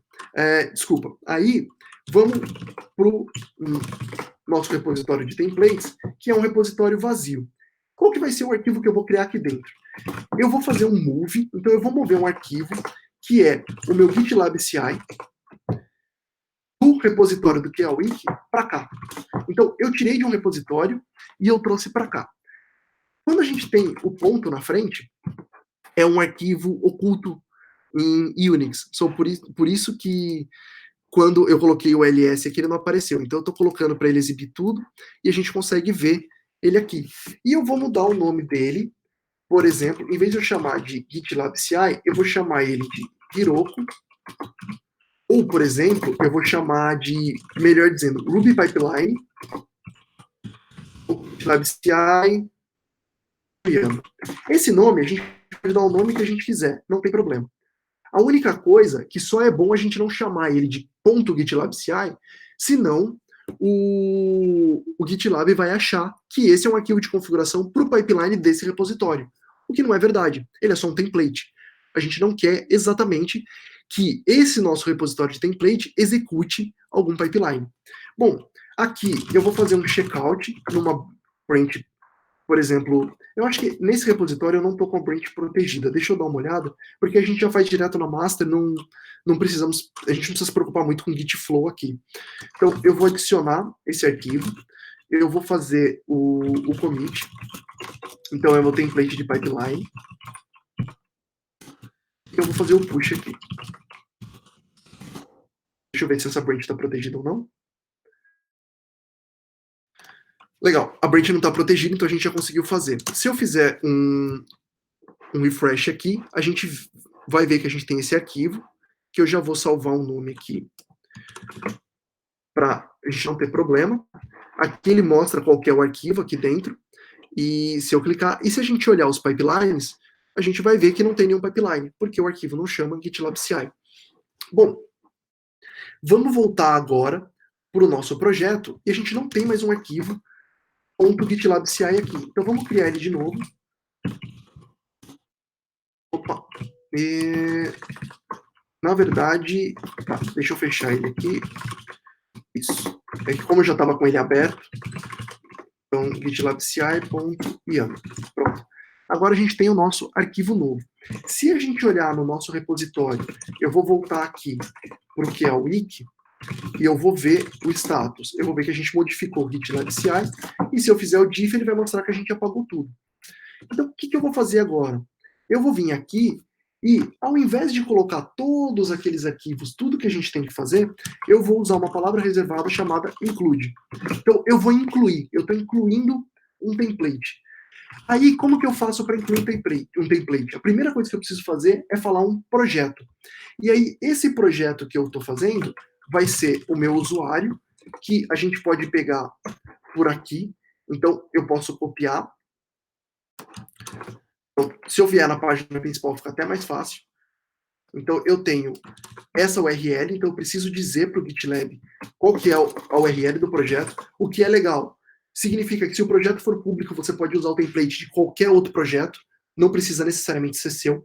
O GitLab ele tem diversos exemplos de pipeline, se você quiser copiar, que é bem legal para você começar a fazer suas execuções. Eu vou falar qual é a branch, né, qual é a ramificação que eu quero olhar. No nosso caso, é a master. Então, eu só vou usar pipelines que estão na master. Se você quiser testar, você pode até trocar aqui também, não tem problema. E, por fim, eu vou colocar... Opa! Na verdade, aqui só tem um tracinho, desculpa, não tem vários traços. É por projeto. E eu vou falar qual é o arquivo que eu quero incluir. Deixa eu voltar lá para copiar o arquivo, que eu já perdi a cópia. Então, eu vou voltar aqui e eu quero incluir esse arquivo. Então, eu estou dizendo para ele, inclui o arquivo Ruby Pipeline GitLab CI, que está nesse projeto, e a referência dele, a branch, é a master. Quando eu faço isso, basicamente, o que eu estou falando para o GitLab? Eu estou falando para ele que ele vai pegar todo aquele arquivo e jogar aqui dentro. É praticamente como se ele jogasse o texto. E uma coisa legal, se eu copiar isso e for no meu linker, então eu vou voltar aqui para os meus pipelines, eu vou para o meu linter, eu vou rodar essa linha e eu vou validar. O que acontece? Ele fala que a sintaxe está ok, e olha que legal. Em vez dele mostrar para mim o que está aqui, que é só inclusão, não, ele já mostra, ele já foi buscar aquele arquivo e ele validou se o arquivo de template é válido também. E aqui ele já vê que eu tenho o meu job test, eu tenho o meu job de deploy e eu tenho o meu job de produção. Vamos fazer o push para ver o que acontece. Se eu fizer o push aqui, deixa eu só garantir que eu salvei o arquivo para não ter problema. Salvo. Então, meu git add usando o template. Bom,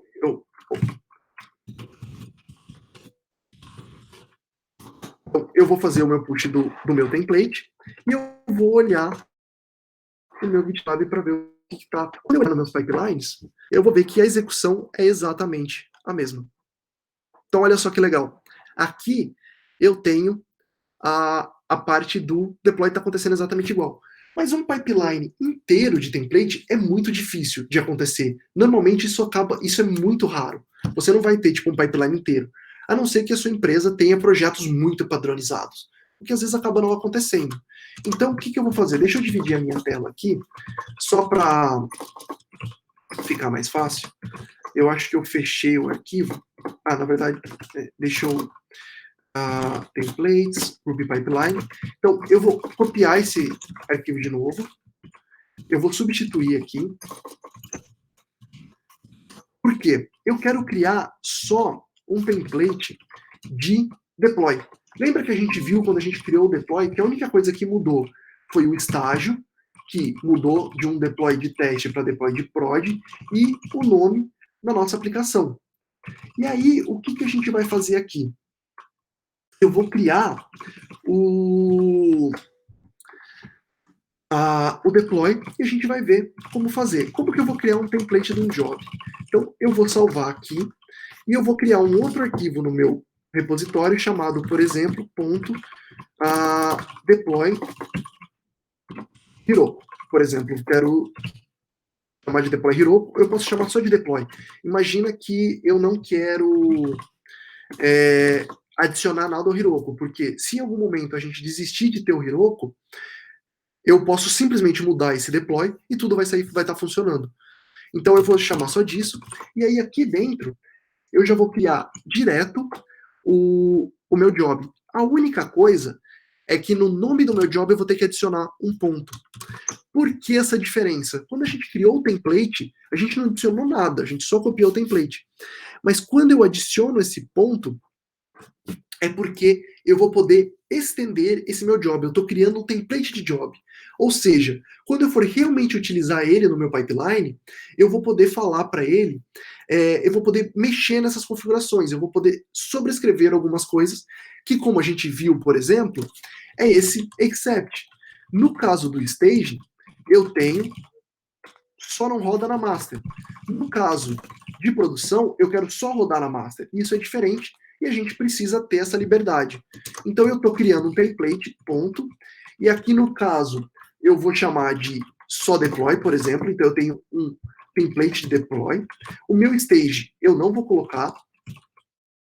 Aqui o meu código é exatamente igual. Eu só vou criar uma variável de ambiente aqui também, que vai ser, por exemplo, vamos só chamar de name mesmo, que é o nome do nosso aplicativo que a gente vai estar rodando. E aqui, em vez de eu chamar de Hiroko Staging, eu só vou chamar de Hiroko API Key. E eu vou tirar o except. Legal? Então, aqui eu tenho o meu template. E como que eu vou usar isso? Primeira coisa que eu tenho que fazer, eu tenho que incluir esse arquivo. Então, eu vou fazer o meu include, como eu já tinha feito antes, vou falar do meu projeto. Então, eu tenho o meu projeto aqui. Deixa eu digitar rapidinho. No caso, templates. Aí eu tenho a referência que eu quero, que é a master. E depois eu tenho o arquivo que eu vou usar, que é o .deploy.yml. Legal? Então, eu vou vir aqui. Agora, o meu deploy, o que acontece? Eu quero me reaproveitar daquele meu template. Como que eu aproveito do meu template? Eu vou usar extends. Ou seja, eu vou estender o meu deploy, o meu template. E como que esse meu deploy chama? Eu ponho o nome do job aqui, que está acompanhado do ponto. Então, o que acontece? Quando eu faço esse extends, é como se eu estivesse pegando o código que está aqui e incluindo aqui dentro. Então, o meu stage eu preciso definir, porque eu não tenho no meu template, mas o meu script eu não preciso mais definir. Então, eu posso tirar. A mesma coisa eu posso fazer para produção. Então, eu posso fazer extends.deploy, o meu estágio está aqui, eu removo o meu script e eu tenho isso daqui. Agora, o que falta fazer? Falta a gente definir as duas variáveis de ambiente, que vai ser o nome e o aqui, certo? Bom, deixa eu voltar as linhas, só para ficar fácil de copiar. Depois eu removo. Como que a gente vai definir essas variáveis? Existe uma palavra reservada aqui que chama variables. E aqui eu posso definir todas as variáveis de ambiente que vão ser executadas nesse job. Então, no meu caso, eu vou falar que a minha variável name, então eu venho aqui e faço que a minha name, ela é, na verdade, o nome da minha aplicação, que é esse, que é o wiki aqui. Então eu já vou recortar, porque a gente vai jogar essa linha depois fora, ficou faltando as aspas, eu vou setar esse valor. E aí eu vou criar uma outra variável, que no caso é a minha Hiroko, Hiroko API Key, que o valor dela vai ser a minha API Key, que no caso é outra variável, que é a Hiroko, no caso aqui é a staging, deixa eu copiar para ir mais rápido, que é essa Hiroko staging API Key. A mesma coisa eu vou fazer para prod. Então deixa eu copiar aqui para facilitar. Vou definir as variáveis também. A diferença é que esse aqui vai chamar prod e essa aqui vai chamar stage. Desculpa, vai chamar prod também. Então, vamos remover as linhas que estão em duplicidade. Aqui parece, nossa, no fim a gente trocou 2 linhas por 2 linhas, ficou muito mais complicado. Como o exemplo é muito simples, é meio que complicado a gente fazer uma diferença muito grande nisso. Então, fica parecendo estranho. Mas quando você tem um deploy ou um job que depende de muito e ele é muito parecido, fica fácil, fica bem mais tranquilo. Bom, primeira coisa que a gente tem que fazer. Deixa eu ir para o meu template aqui e eu consigo ver... desculpa, eu preciso salvar o meu template antes. Deixa eu ver. Na verdade, é o Ruby template que está com problema. O Ruby template eu não vou mexer, então eu vou só adicionar o deploy, que é o novo que a gente criou. Vou fazer um commit para ele. Deploy template. Vou fazer o push. Ele vai para master. E agora eu vou, na nossa branch do template aqui, eu vou fazer também, eu vou adicionar aqui, usando o template de deploy, e eu vou fazer o push. E aí vamos olhar aqui. Uma coisa que eu não fiz foi checar se esse arquivo era válido. Vamos ver se eu dei sorte. Não dei sorte. O que acaba acontecendo? Tá falando que a root configs não conhece o deploy prod. Vamos ver o que está acontecendo aqui então. Vamos copiar esse cara aqui e vamos rodar no nosso linker. Ele vai ter o mesmo erro. Eu acho que se... Deixa eu ver. Se eu jogar os estágios para cima, talvez mude alguma coisa. Vamos ver se isso mudou alguma coisa. Não, não mudou. Que ele tá... Opa, peraí. Na verdade, desculpa, erro meu. Quando eu voltei, eu esqueci do Extends Deploy. Então, tava faltando isso. Deixa eu copiar esse arquivo de novo. Como eu voltei para copiar as coisas, eu acabei me esquecendo de fazer a configuração certinha. Então, na verdade, agora a sintaxe está correta, porque na verdade estava faltando simplesmente a gente fazer a utilização aqui. Então, deixa eu adicionar esse arquivo de novo. Eu vou usar o mesmo mensagem só para ser mais rápido e vou fazer o push. E vamos olhar aqui o nosso pipeline. E a gente vai ver que, de novo, nós temos 2 pipelines para serem executados. Legal? E assim que funciona. Se a gente der uma olhada aqui, eu consigo ver a branch do pipeline que está rodando. Então eu vejo para master que eu tive uma execução. Então agora a gente tem um deploy em produção. Se eu entrar aqui para ver os meus projetos e eu entrar em produção, eu vou ver que aqui eu tenho um deploy que aconteceu. Eu posso abrir o meu app, eu vou ver ele aqui. Então a gente funcionando. Legal?